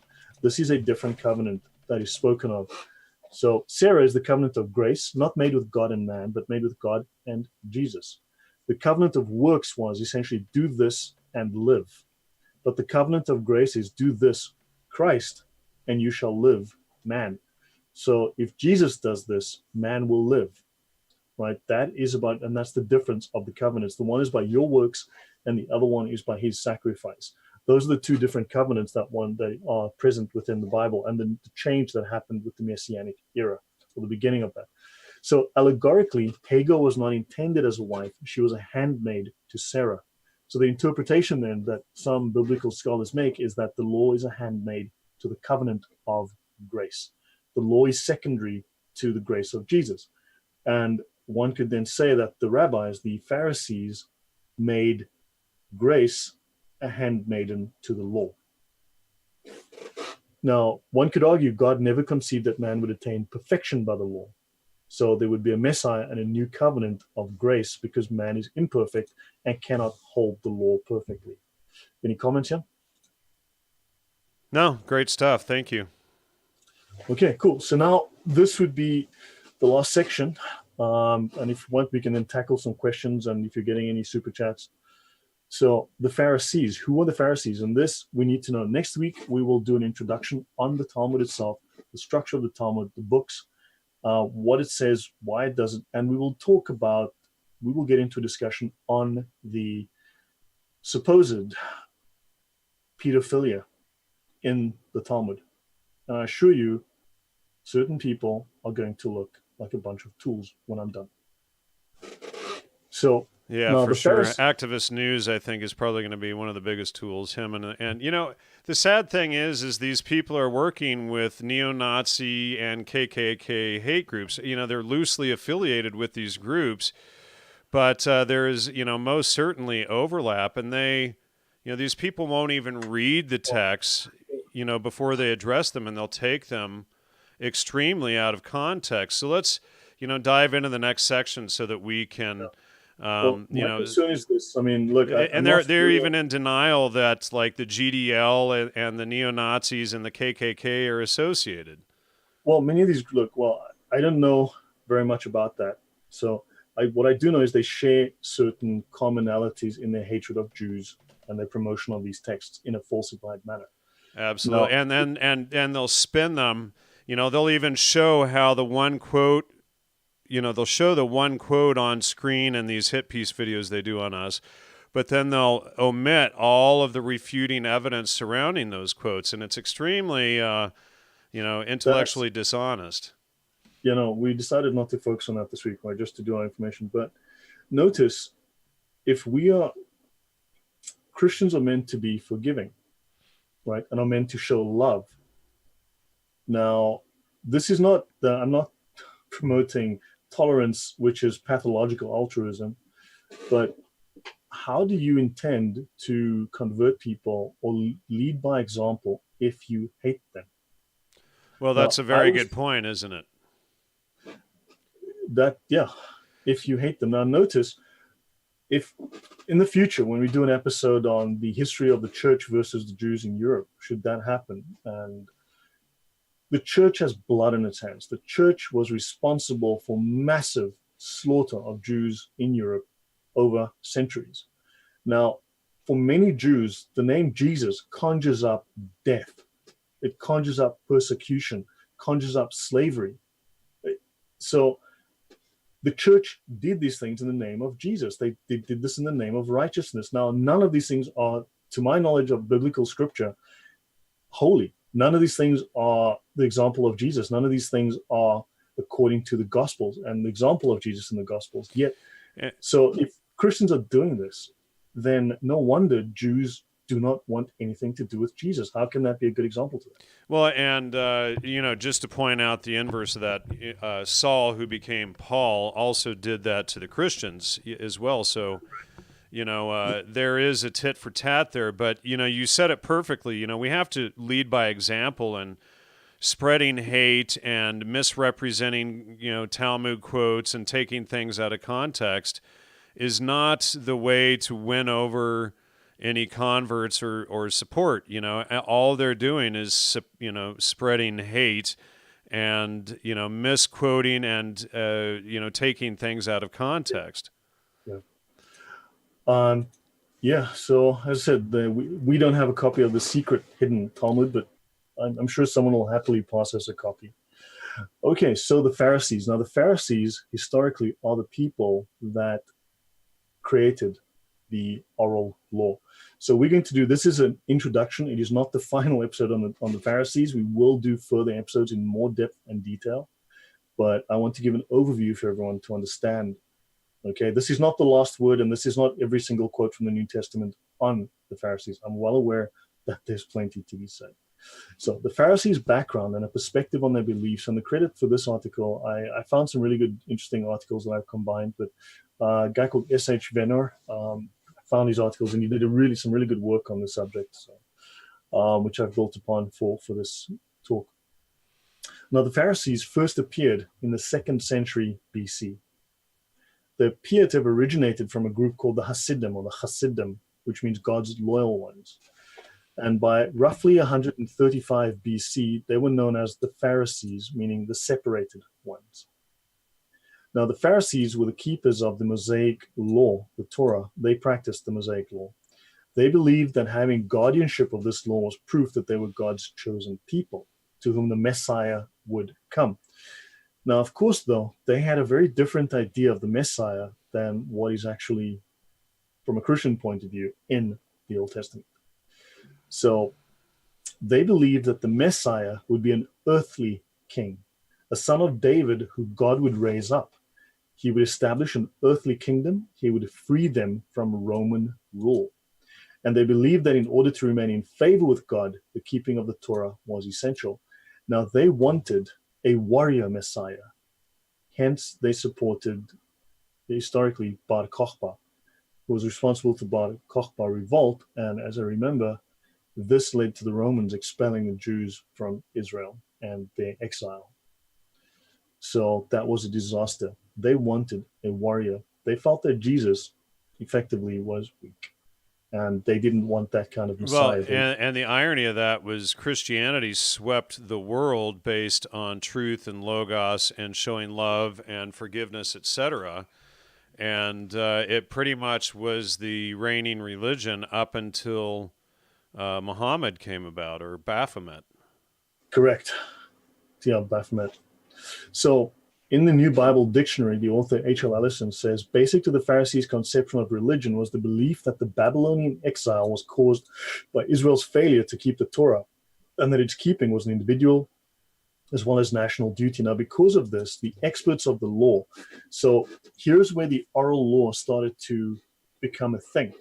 They felt that they didn't keep the law, and therefore God punished them and exiled them from their land. So they started hedging or fencing the Mosaic law with all of these precepts to make it impossible to violate the Torah. This was their response to the exile. So that is one of the root causes of, apparently. Now look, there's a lot more to be said, and I will cover this in more detail. I'll go into a lot of detail on this whole oral law, especially refutations of the oral law. But this is one of, from an introductory point of view, this is one of the seeds that caused that to happen. So they added to these laws and customs, which had been handed down. They took all these precepts to such extremes that the original intent of the written law was often lost. So having been made of no effect by the oral laws and the traditions which they brought. And as I said, Jesus had a lot to say about that. All these Pharisaic customs and traditions then formed the oral law. The condition of a person's heart towards God was unimportant. In other words, this was more about works than about grace. Yes, God is very important to the Pharisees, but in this case, one could say, and this is an argument to be made here, that the condition of a person's heart towards God was unimportant. And because of their strict adherence to the Levitical laws of purity, they kept themselves separate from Gentile sinners on whom they looked down for fear of being defiled. So they were acting in what they felt was religious observance. Now, in his book, New Testament Survey, MC Tenney says, they were separatists or Puritans of Judaism. So the Pharisees were the Puritans of Judaism. They withdrew from all evil associations and sought to give complete obedience to every precept of the oral and written law. Now, the Pharisees placed great importance on temple worship, but they had no personal relationship with God. Now, I stand open to correction on some of these points because not all of this is my own writing. Some of it are points I've taken from other authors, other biblical scholars. So certainly, but this is a perspective that is what I think is a fairly common middle of the road perspective that gives us a point of view on the issue. Now, many say their worship was merely formal religious observance. The strict observance of the written and oral law, the oral law often negated the written law in effect. And formal religion, so they observe formal religions and the observances and practices, while paying no attention to the motives of the heart, and this led them to self-righteousness and hypocrisy. Now, when the Pharisees met Jesus, a clash was inevitable, right? So you have the legalistic approach of the Pharisees versus Jesus, and this did not go well. Now, I will quote from the Pharisees in the Smith's Bible Dictionary. So the Pharisees were a religious party or school among the Jews at the time of Christ, the so-called Perishim, which is the Aramaic form of the Hebrew word Perushim, which means separated. The chief sects among the Jews were the Pharisees, the Sadducees, and the Essenes, who may be described respectively as the formalists, the freethinkers, and the Puritans. Right? Now, a knowledge of the opinions and practices of the Pharisees at the time of Christ is of great importance for entering into understanding the Christian religion. Now, a cursory perusal of the Gospels is enough to show that Christ's teaching, in some respects, is completely antagonistic to that of the Pharisees. He denounced them in bitter language in Matthew 15, 6-9. They are not to honor their father. Okay, so you nullify the word of God for the sake of your tradition. You hypocrites, Isaiah was right when he prophesied about you. These people honor me with their lips, but their hearts are far from me. So he called them hypocrites, and he called them worse. They worship in vain. Their teachings are merely human rules. That was some of his criticisms. Their teaching are human rules. Matthew 23, 4-7, they tie up heavy burdens and they put them on other people's shoulders, but they themselves are not willing to lift a finger to move them. If you listen to that little bit about that courtyard on Shabbat, and you can't carry things, you can't carry keys, you can't have paper, you can't have money, you can't leave the house, you can only walk so far, you can't turn on light switches, it's nuts. It's insane. When you read some of its stuff, you're like, this can't be real. So these are heavy burdens that restrict and constrict people and prevent them from being free in their worship. Everything they do is done for people to see. They make their phylacteries wide and the tassels on their garments long. They love their place of honor. Now, again, pride is a recurring theme in criticism of the Pharisees. And they like the most important seats in the synagogues. They love to be greeted with respect in the marketplaces and to be called rabbi by others. Matthew 23, 13-15, 7 woes on the teachers of the laws and the Pharisees. Woe to you, you hypocrites! You shut the door of the kingdom of heaven in people's faces. You yourselves do not enter, nor will you let those who enter who are trying to get in. And he calls them hypocrites. You travel over land and sea to win a single convert, and when you have succeeded, you make them twice as much a child of hell as you are. And anyone who swears by heaven, Matthew 23, 23-24, anyone who swears by God's throne and by one who sits, woe to you, teachers of the law and Pharisees, you are hypocrites. You give of your spices, Yet you have neglected the more important matters of the law: justice, mercy, and faithfulness. You should have practiced the latter without neglecting the former. You blind guides, you strain out a gnat, but you swallow a camel. And he replied, okay, that's Isaiah. We've mentioned that, human rules. And so there are numerous of these quotes. Now notice though, when Jesus speaks to the Sadducees, when he speaks to some others, scribes and so on, he has a very different approach. He's very harsh. And again, I will go into detail on this in the future, but when he speaks to some other groups who at that time also didn't accept him, he actually has debates and discussions, and he speaks very gently to them. But when it came to the Pharisees, he was pretty angry at them. So, for instance, Mark 11, 27 to 33, he debates. So priests and elders debated by Jesus rather than rebuked. So Jesus goes to the temple, and the chief priests and the teachers of the law and the elders came to him. By what authority are you doing these things, they asked. And who gave you authority? Jesus replied, I will ask you one question. Answer me and I will tell you by what authority. So here he engages in discussion instead of shouting at them, right? So now, again, there's a marriage at the resurrection. The Sadducees advise they're in error about God rather than being rebuked. Jesus says to them, are you not in error because you do not know the scriptures or the power of God?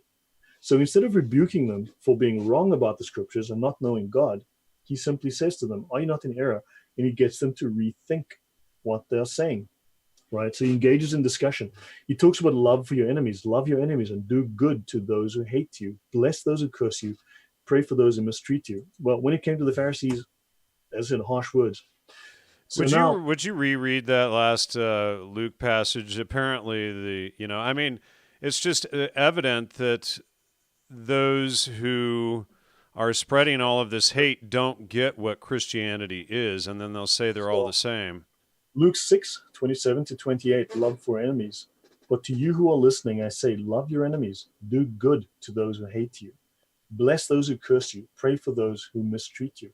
Now, I will say this. Don't forget, when you read about Christ's words on the cross, he says he forgives those who persecuted him and he forgives those who kill him.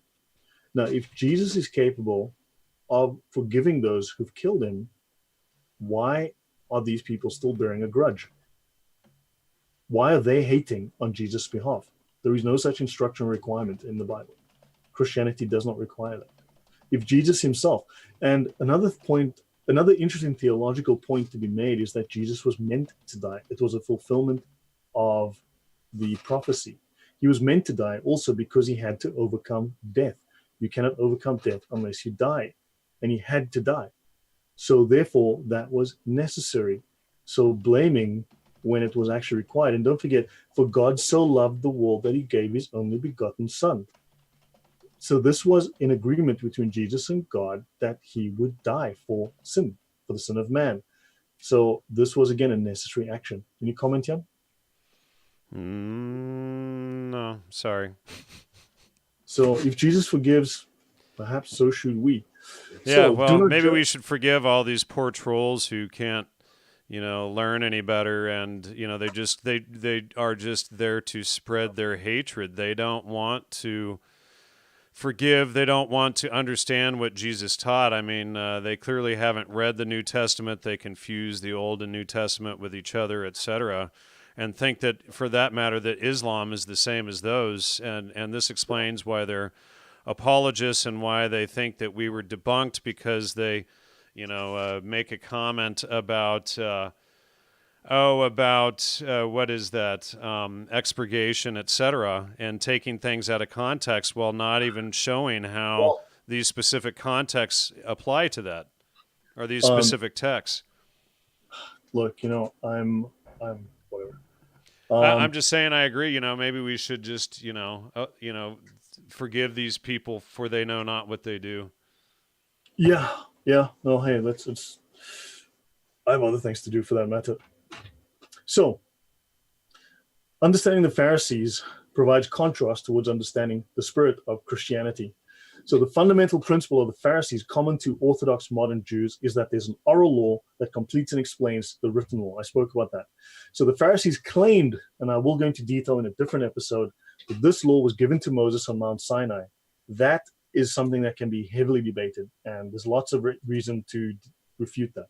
The first portion of the Talmud, called the Mishnah, the second law, contains the oral law. It is a digest of the Jewish traditions and a compendium of the whole ritual law.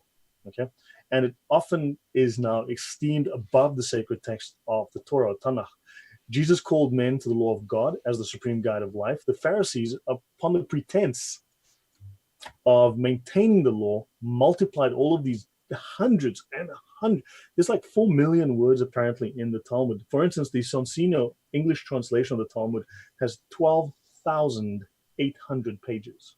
That excludes the commentaries and the indexes, which takes it up to like 14,000 pages. It's nuts. Okay, there's some good stuff there, but man, it's nuts. So they fenced and they burdened the laws of God on every side, so the law was almost lost sight of. These traditions have accumulated and they're just all over. So basically, short version, the Mishnah is a commentary on the Torah, and the Gemara, which makes up the other part of the Talmud, is a commentary on the commentary, right? So these traditions are they're just millions of these things. Okay, they're discussed in, for instance, Luke 18:12 and Matthew 23:23. So there's lots of these vexations, and it does say in Moses' law, do not vex the Lord thy God. And this, lots of biblical commenters also state that they feel that these laws are vexatious. They're a burden. They turn the Sabbath, which is a day of rest, into an incredible burden. I mean, it's like a minefield having to navigate the laws of the Sabbath if you look at them, right? I can click some of these links and bring some of these up. But yeah, that would take a lot of reading. Some of these are pretty lengthy quotes about that. But look at Matthew 12, 2-14, Mark 3, 1-6, and Luke 18, 10-14. Now, Jesus also taught that piety consists not in forms, but in substance.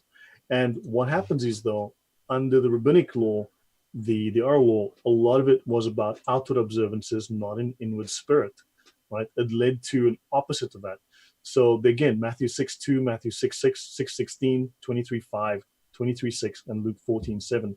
So their religion, the spirit of the religion then, was not summed up in confession of sin and humility, but in a proud self-righteousness, which was not Christian, shall we say. And okay, the Pharisees, well, again, different episode, but they were prideful. They often talked to themselves as princes and kings. They felt that they earned lots of respect from people. So there was a matter of definitely arrogance and pride. Okay. Now, the Pharisees did also believe in the resurrection of the dead in the same sense as the early Christians. They also believed in a divine providence acting side by side with the free will of man. Now, we should note, and not all Pharisees were bad people. They were not prone to wealth and luxury, right? Which many popes and cardinals of the Christian church did fall into the sin of, avarice and so on, and greed. Josephus compared the Pharisees to the sect of the Stoics. He said that they lived frugally, they did not give in to luxury, and there were many individuals among them who were upright and pure. So the New Testament specifically references Nicodemus, Gamaliel, and Joseph of Arimathea, and of course Paul, who was Saul. So last two sections would be the Pharisees' opposition to Jesus, and then Jesus's opposition to the Pharisees, which I will go through here. And then I am done. So hopefully that clarifies. Then we've got the Pharisees done. You understand the Pharisees, the people who created the oral law, and an introduction to how they viewed Jesus and how Jesus viewed them. Any comments before I go on, Jan? Sorry, no, this is great. Thank you. Okay, so you need to understand how the Pharisees viewed Jesus. Okay, so they wanted a warrior king. They wanted a Davidic king, a giant slayer. They did not believe that the Messiah would be divine. They believed he would be a ruler over Israel, the Jewish nation, not a friend of the Gentiles and sinners. So they wanted their own little, remember, they are separatists. They wanted their own little place far away from everyone else that was, not like them. So they wanted a king who would rule over Israel, who was not a friend of the Gentile and sinners.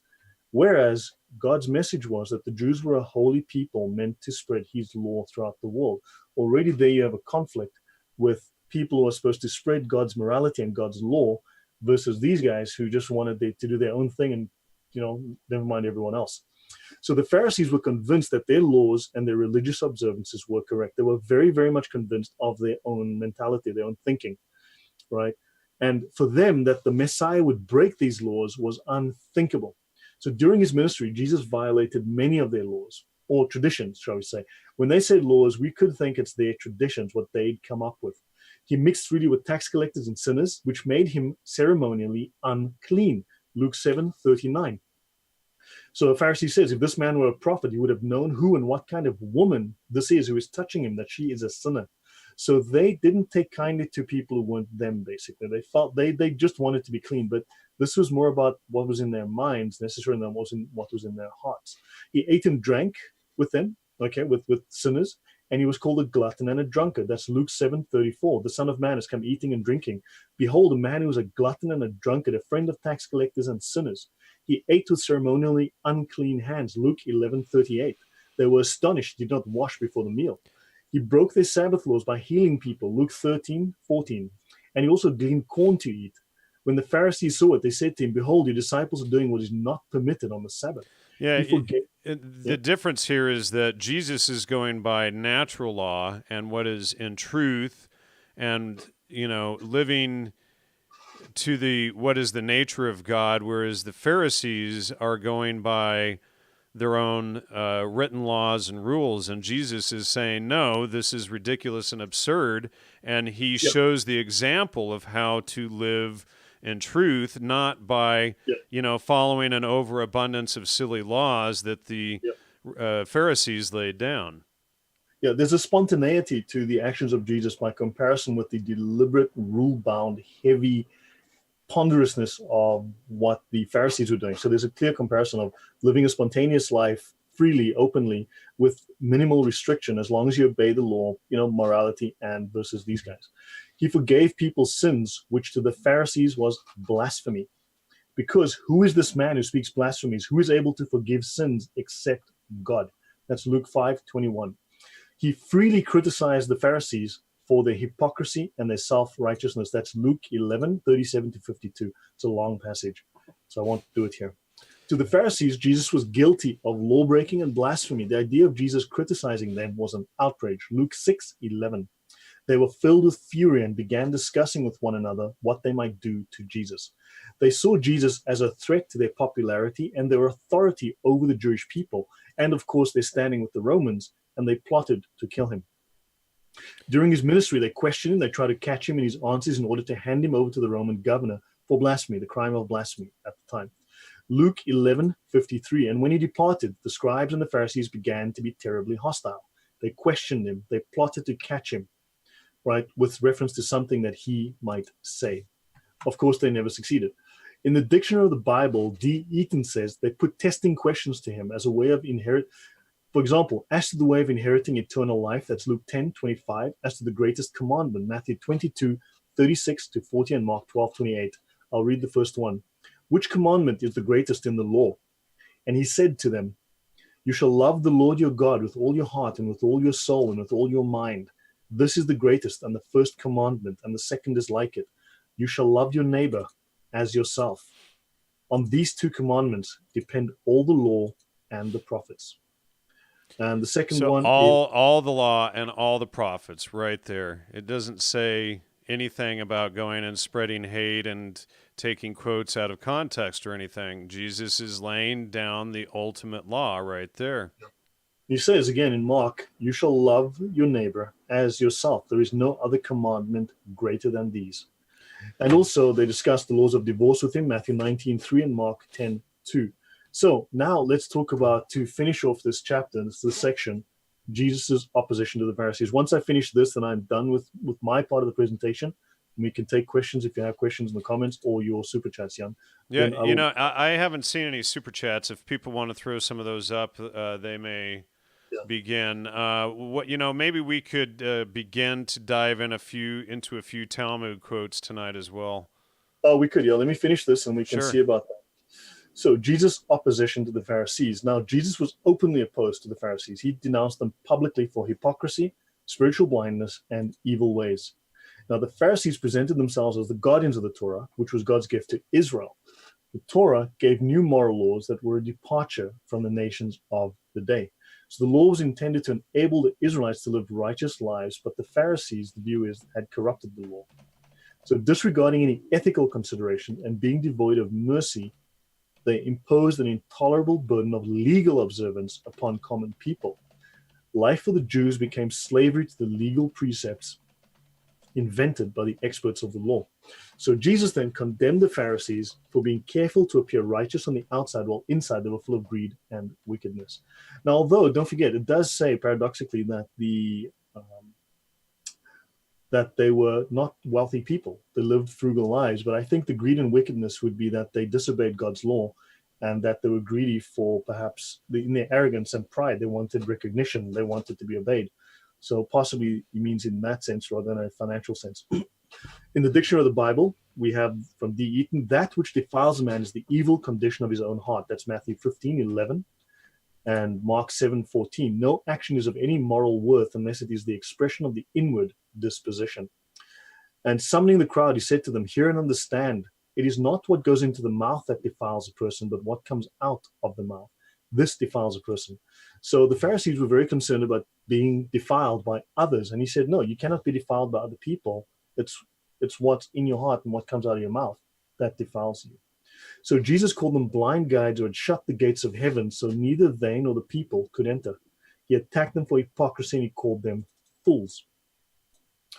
So he says, woe to you, scribes and Pharisees, hypocrites. You shut the kingdom of heaven against men. I've read that before. And he calls them the blind Pharisees.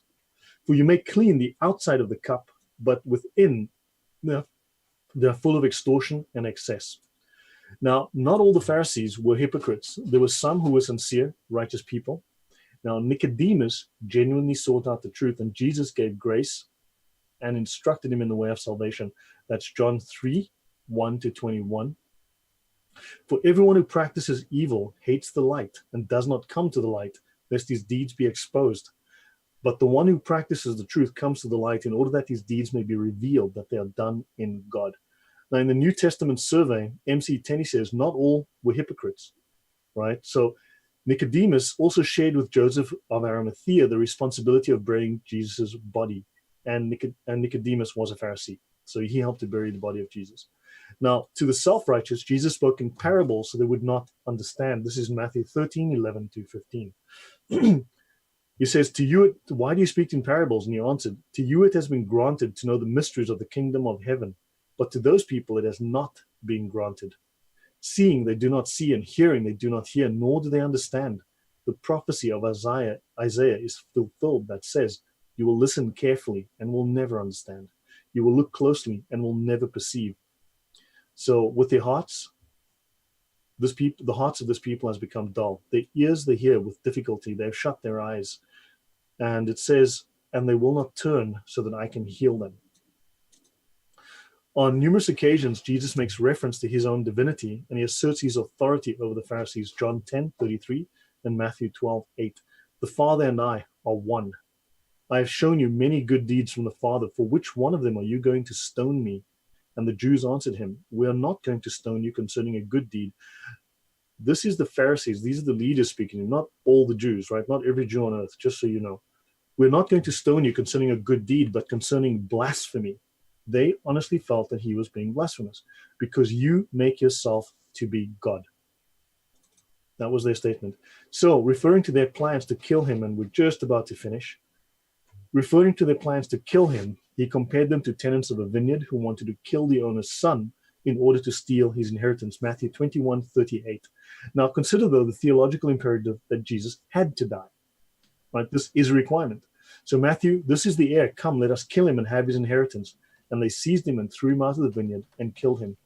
So, finally, though, knowing what the consequences of his actions would be, he declared in front of them that he was the Son of God. So to the Pharisees, this was blasphemy and it was too much to bear. How could this man be the Son of God? He broke their Sabbath laws and he ate with sinners. To their minds, it was inconceivable. In their concept of an immaculate God, he would never be like that. He would be like them. So they said, this is blasphemy. And of course, the people then cried, crucify him. So now throughout his ministry, Jesus told them the truth. And he always did. All his miracles, everything he did in the name of God. One of the reasons that is very, very important is that there are two sources. According to Christian tradition and Judaic tradition, there are only two sources of supernatural power. One is one is God, and one is the devil. There are only two sources of supernatural power. If your source of power is not God, if you're not acting in the name of God, then whatever power you are using is from the devil.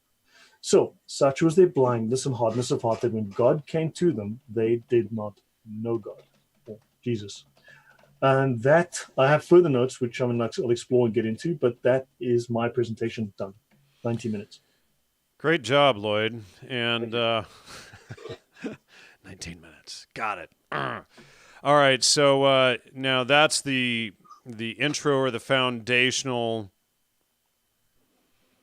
information laying out the difference why the Pharisees and rabbinical Judaism went astray and why Jesus refuted them with the New Covenant or the New Testament, and showing that, and technically the Jews should have followed Christ from that point. And then, of course, there was a great effort by the rabbis to keep in control rather than just following Logos and, Jesus Christ into into obviously Logos, living in truth. So Jesus led by example, whereas Pharisees the Pharisees are the rabbinical Jews led by mental masturbation tactics primarily.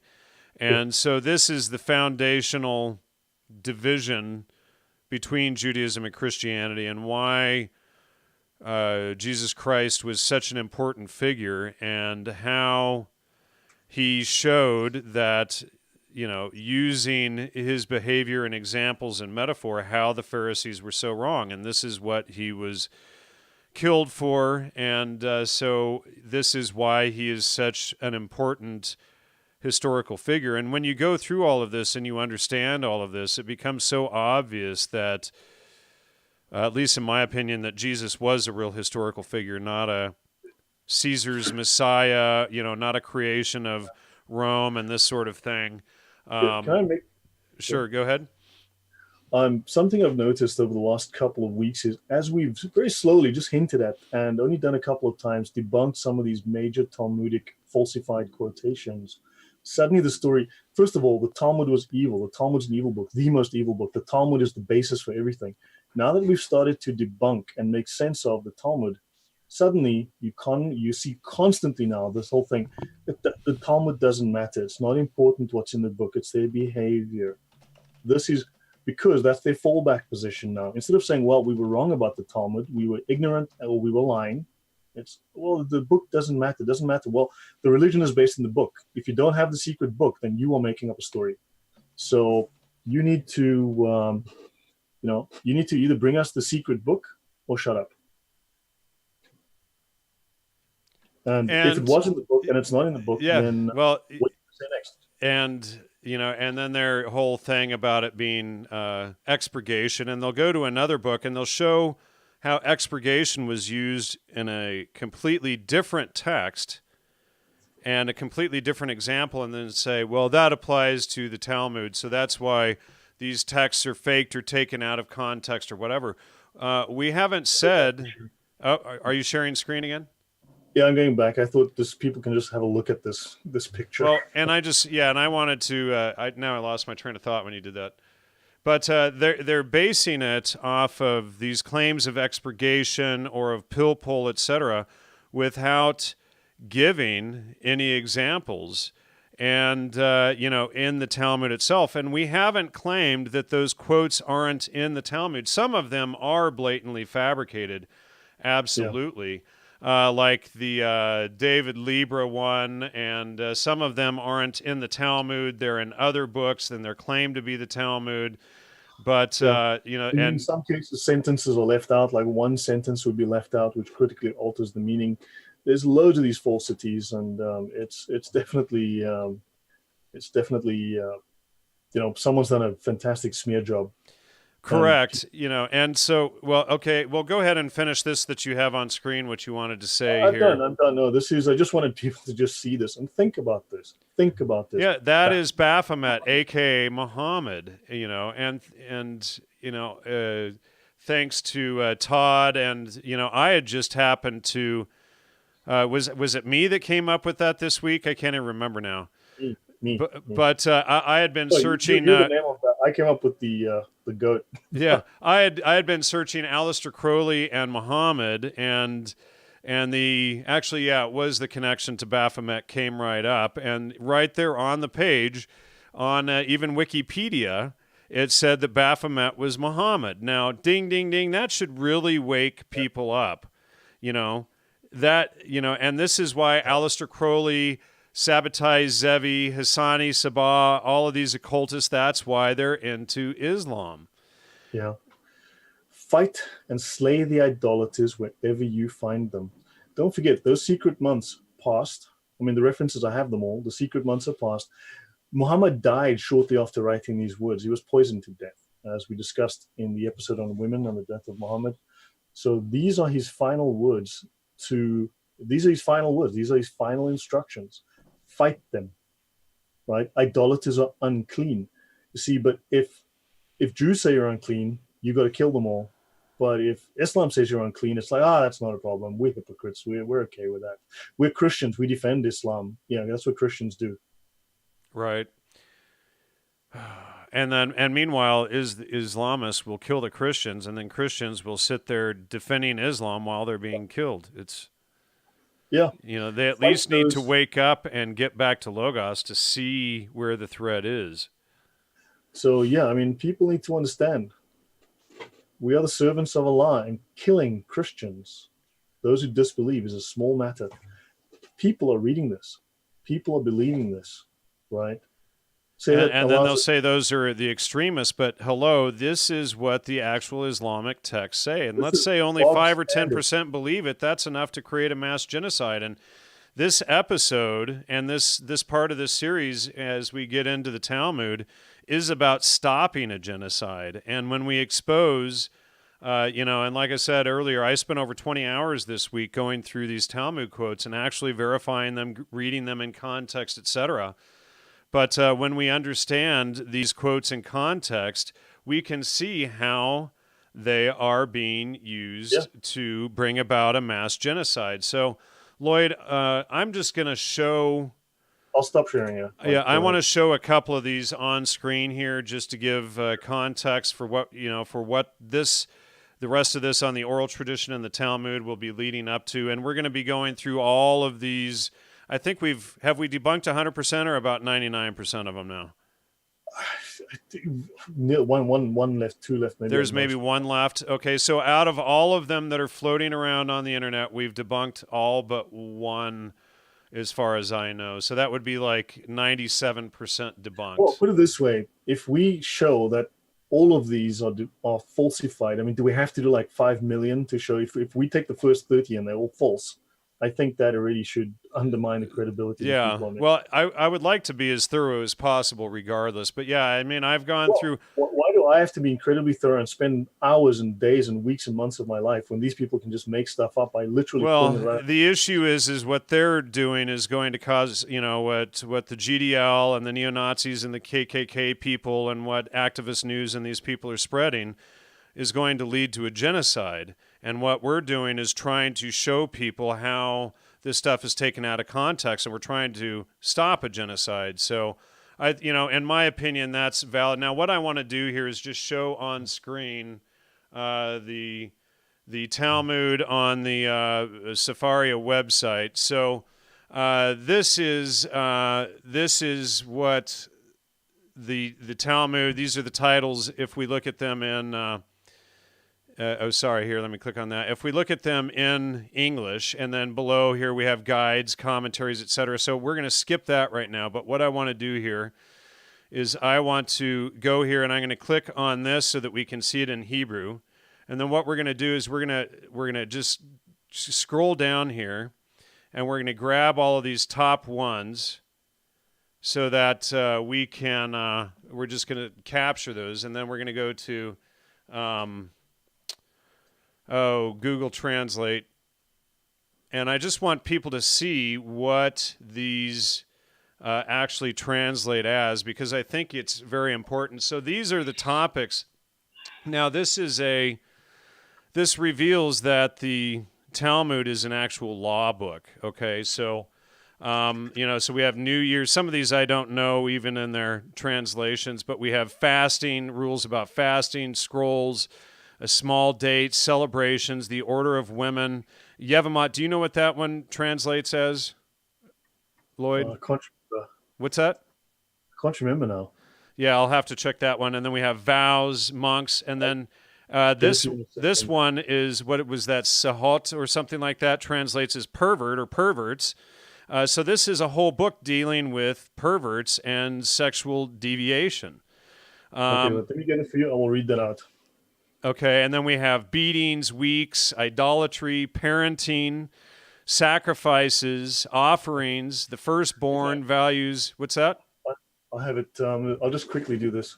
Sure. So the Talmud is a book of, it's a legal reference manual. It's not a book that you read. It's a legal reference manual, contains opinions, contains discussions. It's a historical record of 400 years worth of discussions and debates. So not all of the words you see in them are by any means authoritative. And in fact, the Talmud very clearly states that most of these issues, where they are legal, must go to court and must be tried in a court by judges. So the Talmud cannot be used just like that to deal with every issue. Now, Sanhedrin is one of 10 tractates of Seder Nezikin, which is a section of the Talmud that deals with damages, which is civil and criminal proceedings. The Gemara, which is the commentary of the tractate, is noteworthy as precursors to the development of common law principles. For example, the presumption of innocence and the rule that a criminal conviction requires 12 judges. The Sanhedrin chapter is all about damages and criminal proceedings. Bava Kama discusses various forms of damage and the compensation that is owed for them. These are legal damages and the compensation owed to people for the damage you have caused them. So this chapter, Bava Kama, deals with damages and torts, which is a civil wrong that causes a claimant to suffer loss or harm, resulting in legal liability for the person who commits the act. Yevamot is about women. It has a focus on marriage and conversion, especially marriage with converted women. Avodah Zarah deals with damages. The main topic of the tractate is laws pertaining to Jews living amongst Gentiles and the regulations about the interaction between Jews and Gentiles. All right, great. Thank you for that. And then I want to read this quote here. This is from minuteswithmessiah.com. The guy's name, what was it? Tim, I think. Tim starts with an H here, something or other. And he says on his website, these misquotes and fabrications come straight from the Knights of the Ku Klux Klan website. Some cannot be explained simply because the quotes do not exist in the Talmud. Some references are to a book that does not exist in the Talmud or in any Jewish literature. Others are taken seriously out of context or add words or thoughts that are not in the original. And so, that's, and then who was that scholar or that rabbi that priest, the Russian priest that you said, and you sent me his book again? Pranaitis. Say that again? Pranaitis. All right. And so in the 1890s, I believe it was, he published a book. Okay, so a priest, a defrocked Catholic priest called I.B. Pranaitis, wrote a book in 1892, which was sourced from two other books, one written in 1700 and another one written in the 1800s, and he wrote a book called The Talmud Unmasked, The Secret Rabbinical Teachings Concerning Christians. And this is how I learned about these falsified quotes, because I saw a video that was covering that took 15 of these quotes, and I took the first 5 or 6, and I discovered every single one was fake. Then I called Jan. Right. So. And and a friend of mine was checking some, and I had checked some, and then I spent like 20 some hours this week going through checking a whole lot more. So I want to get to, and we showed what the law book breaks down as. And, so people aren't just looking at the names of the text, but I want to get into this Erubin 21b first. And so let me show that here on screen just so people can see that. And so whoever disobeys the rabbis deserves death and will be punished by being boiled in hot excrement in hell. And so this is outcome lie number 1.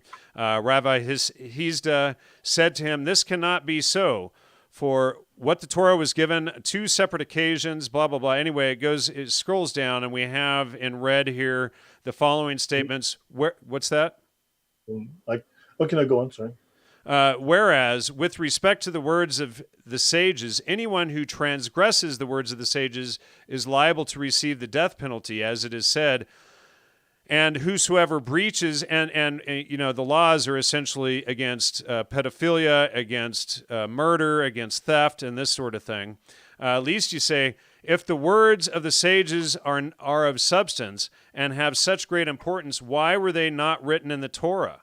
So therefore, right in the Talmud, it's saying if they were so important, they should have been put in the Old Testament. Therefore, the verse states, of making many books, there is no end. And that's an attack on the Talmud itself within the Talmud.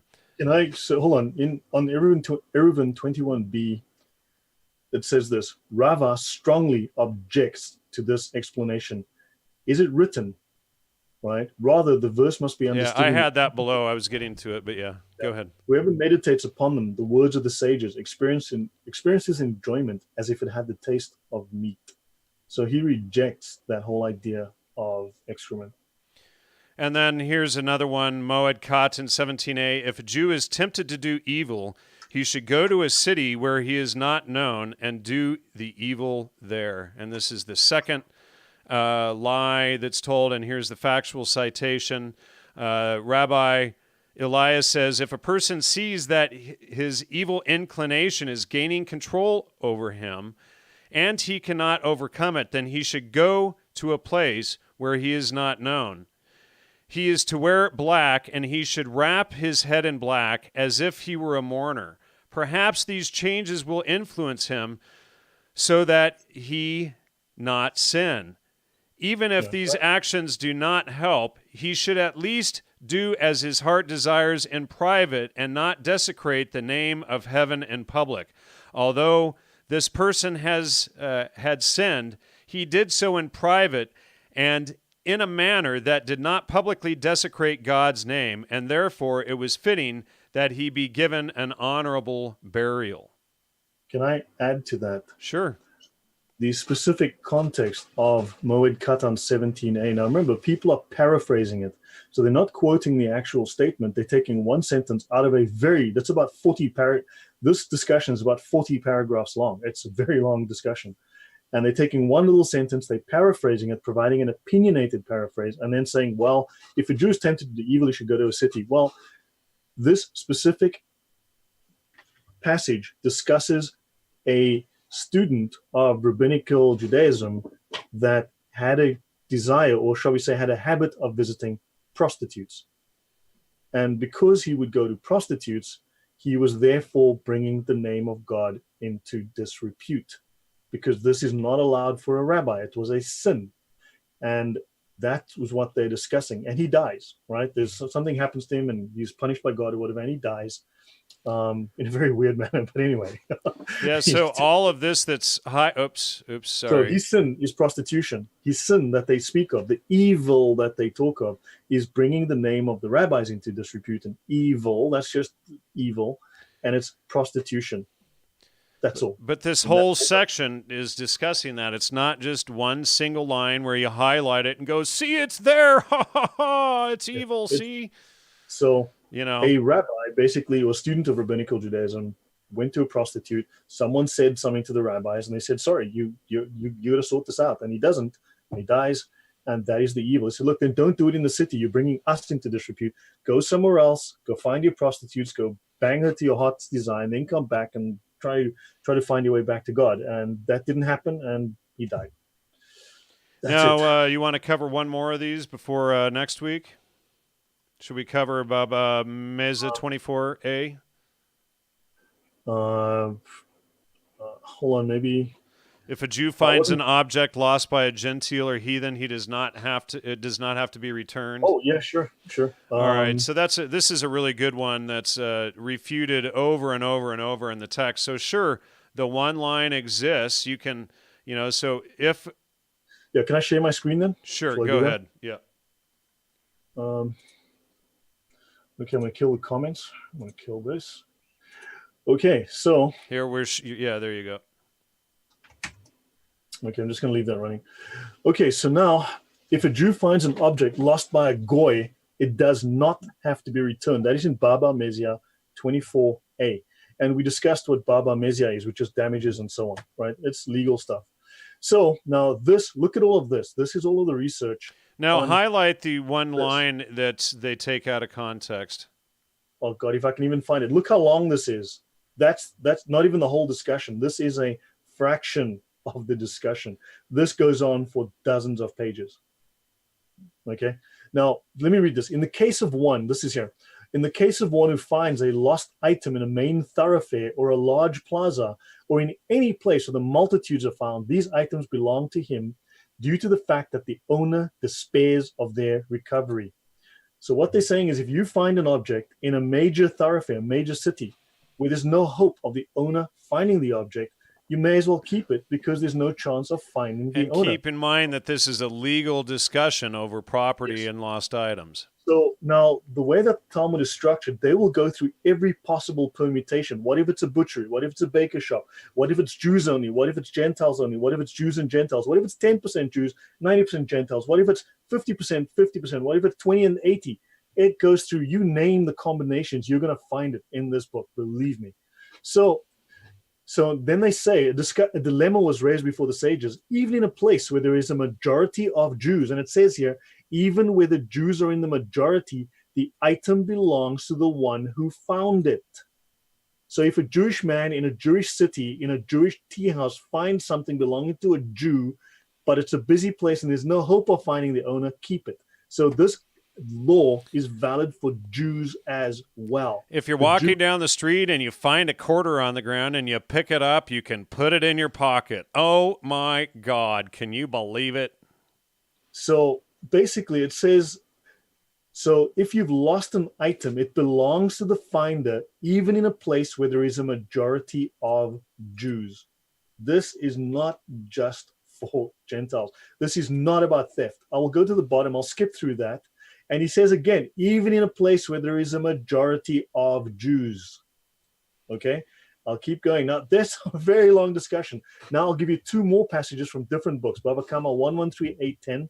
I hope Owen Benjamin's listening. With regard to one who left a stolen item to his children, the heirs are obligated to pay the owner. So if you have stolen an item and left it to your children, you must repay the owner of the stolen item.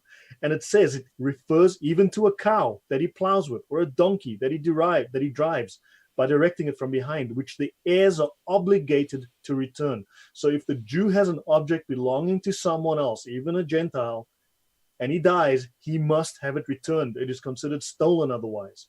And another one, Bava Kama 113.10, from the fact that the heirs must return a cow and a donkey, one can infer that they must also return a bed and a table. Jews are required to return items that do not belong to them to the owner. But it specifies if there's no hope of finding the owner, well, hey, if you find a coin, it's not like there's a name on the coin, keep the coin. But if you find it in a place where there are Jews, keep it, because there's no way you're going to find the owner. Or that's Gentiles or whatever. If you find a lost item and there's no hope of finding the original owner, keep it. So that's the first three of the Talmud. It's 2 hours. We should maybe can it there. Well, I was just going to say, but that's what I was just saying is that's the first three, and then there's about 34 more to go through. And, we're going to go through a lot of these over the next couple of shows so people can see the actual context and how the They'll start GDL getting, and the KKK and the neo-Nazis, et cetera, have taken these out of context. they'll say the same things. And these people that are saying, they're making these falsified quotes, are keeping great company, keeping awesome company. You're up there with Hezbollah, you're up there with Al Qaeda, you're up there with ISIS, you're up there with the Nazis. Awesome job, great work. Yep, exactly. So keep that in mind when you spread all of the fake and misquoted stuff. Look, You know, I'm not disputing that Jews are shape-shifting lizards who eat babies and drink their blood. The experts on that subject are in the chat right now. Talk to them. They'll be in the comments later. You can have that discussion. They'll be happy to tell you more. But we are discussing these fake quotes, and these quotes are fake. Joshua James says, Jesus said the Jews wanted to kill him, then they did. The end. Actually, I think the Romans killed Jesus, but that's a whole the Romans killed him. But I mean, although notice specifically though, if you go to that chapter, there was a crowd, and the crowd, that specific crowd says, we will take his blood on our heads, or the responsibility for his death. In that case, that chapter refers to that specific crowd of people, not all the Jews, but the crowd that insisted that Barabbas get freed and Jesus get killed. But Jesus had to die. That is another issue that needs to be considered. I'm done. Anyway, that's me. Well, I'm done too. And thanks for any support, folks. Hopefully, at least some of you learned something out there, and you're learning where this stuff comes from. And I've had to eat crow as I've gone through and studied these. And I know some of the others in the audience that have actually started studying these and really looking have done the same. So it's important to be honest with yourself and just admit when you're wrong. And again, Jews killed Christ. Shouldn't that wrap it up? Well, Jesus also forgave them while on the cross. He said, forgive them. They know not what they do. He forgave them. So you are obviously outranking Jesus. And you're saying, well, hey, Jesus, we are going to contradict your statement. We're going to hate the Jews. And we're looking for that genocide that we didn't quite get right the last time. That is where you are going with this. Yeah. Excellent Christianity, man. Yeah. They're literally, by all of this hate that they're spreading, they are trying to create a genocide, and hopefully by exposing these severely misquoted and fake Talmud quotes, we can help avoid another genocide. And I think that what people are doing in the chat and in the comments is pretty horrific. But I think that's a wonderful place to wrap it up. Thanks to those of you who have donated and supported the show. I greatly appreciate it. Also, Lloyd, would you please post up your email address for people to send you donations? And also, I wanted to say thank you to Alex, as well as to the anonymous Bitcoin donations that came in over the last couple weeks and months. I don't know where they came from, but much appreciated on that. And any support is appreciated. And so anyway, that's a wrap. And thank you so much. Yeah, see, now they're trying to divert into other topics. They can't keep on topics. So thank you very much for those. I've received some financial support from people. I want to say thank you very much. I do appreciate it. It means I can go and buy some books now that Jan and I will do further episodes on to discuss this subject in more depth and detail. And it is a lot of work. This has been hundreds of hours of work already. I spent about 7 hours today on this, and I spent about 8-10 hours over the weekend. It's a lot of work, but thank you. And I hope you enjoyed it. And I'll see you next week. Thank you, Jan. Take care. Bye.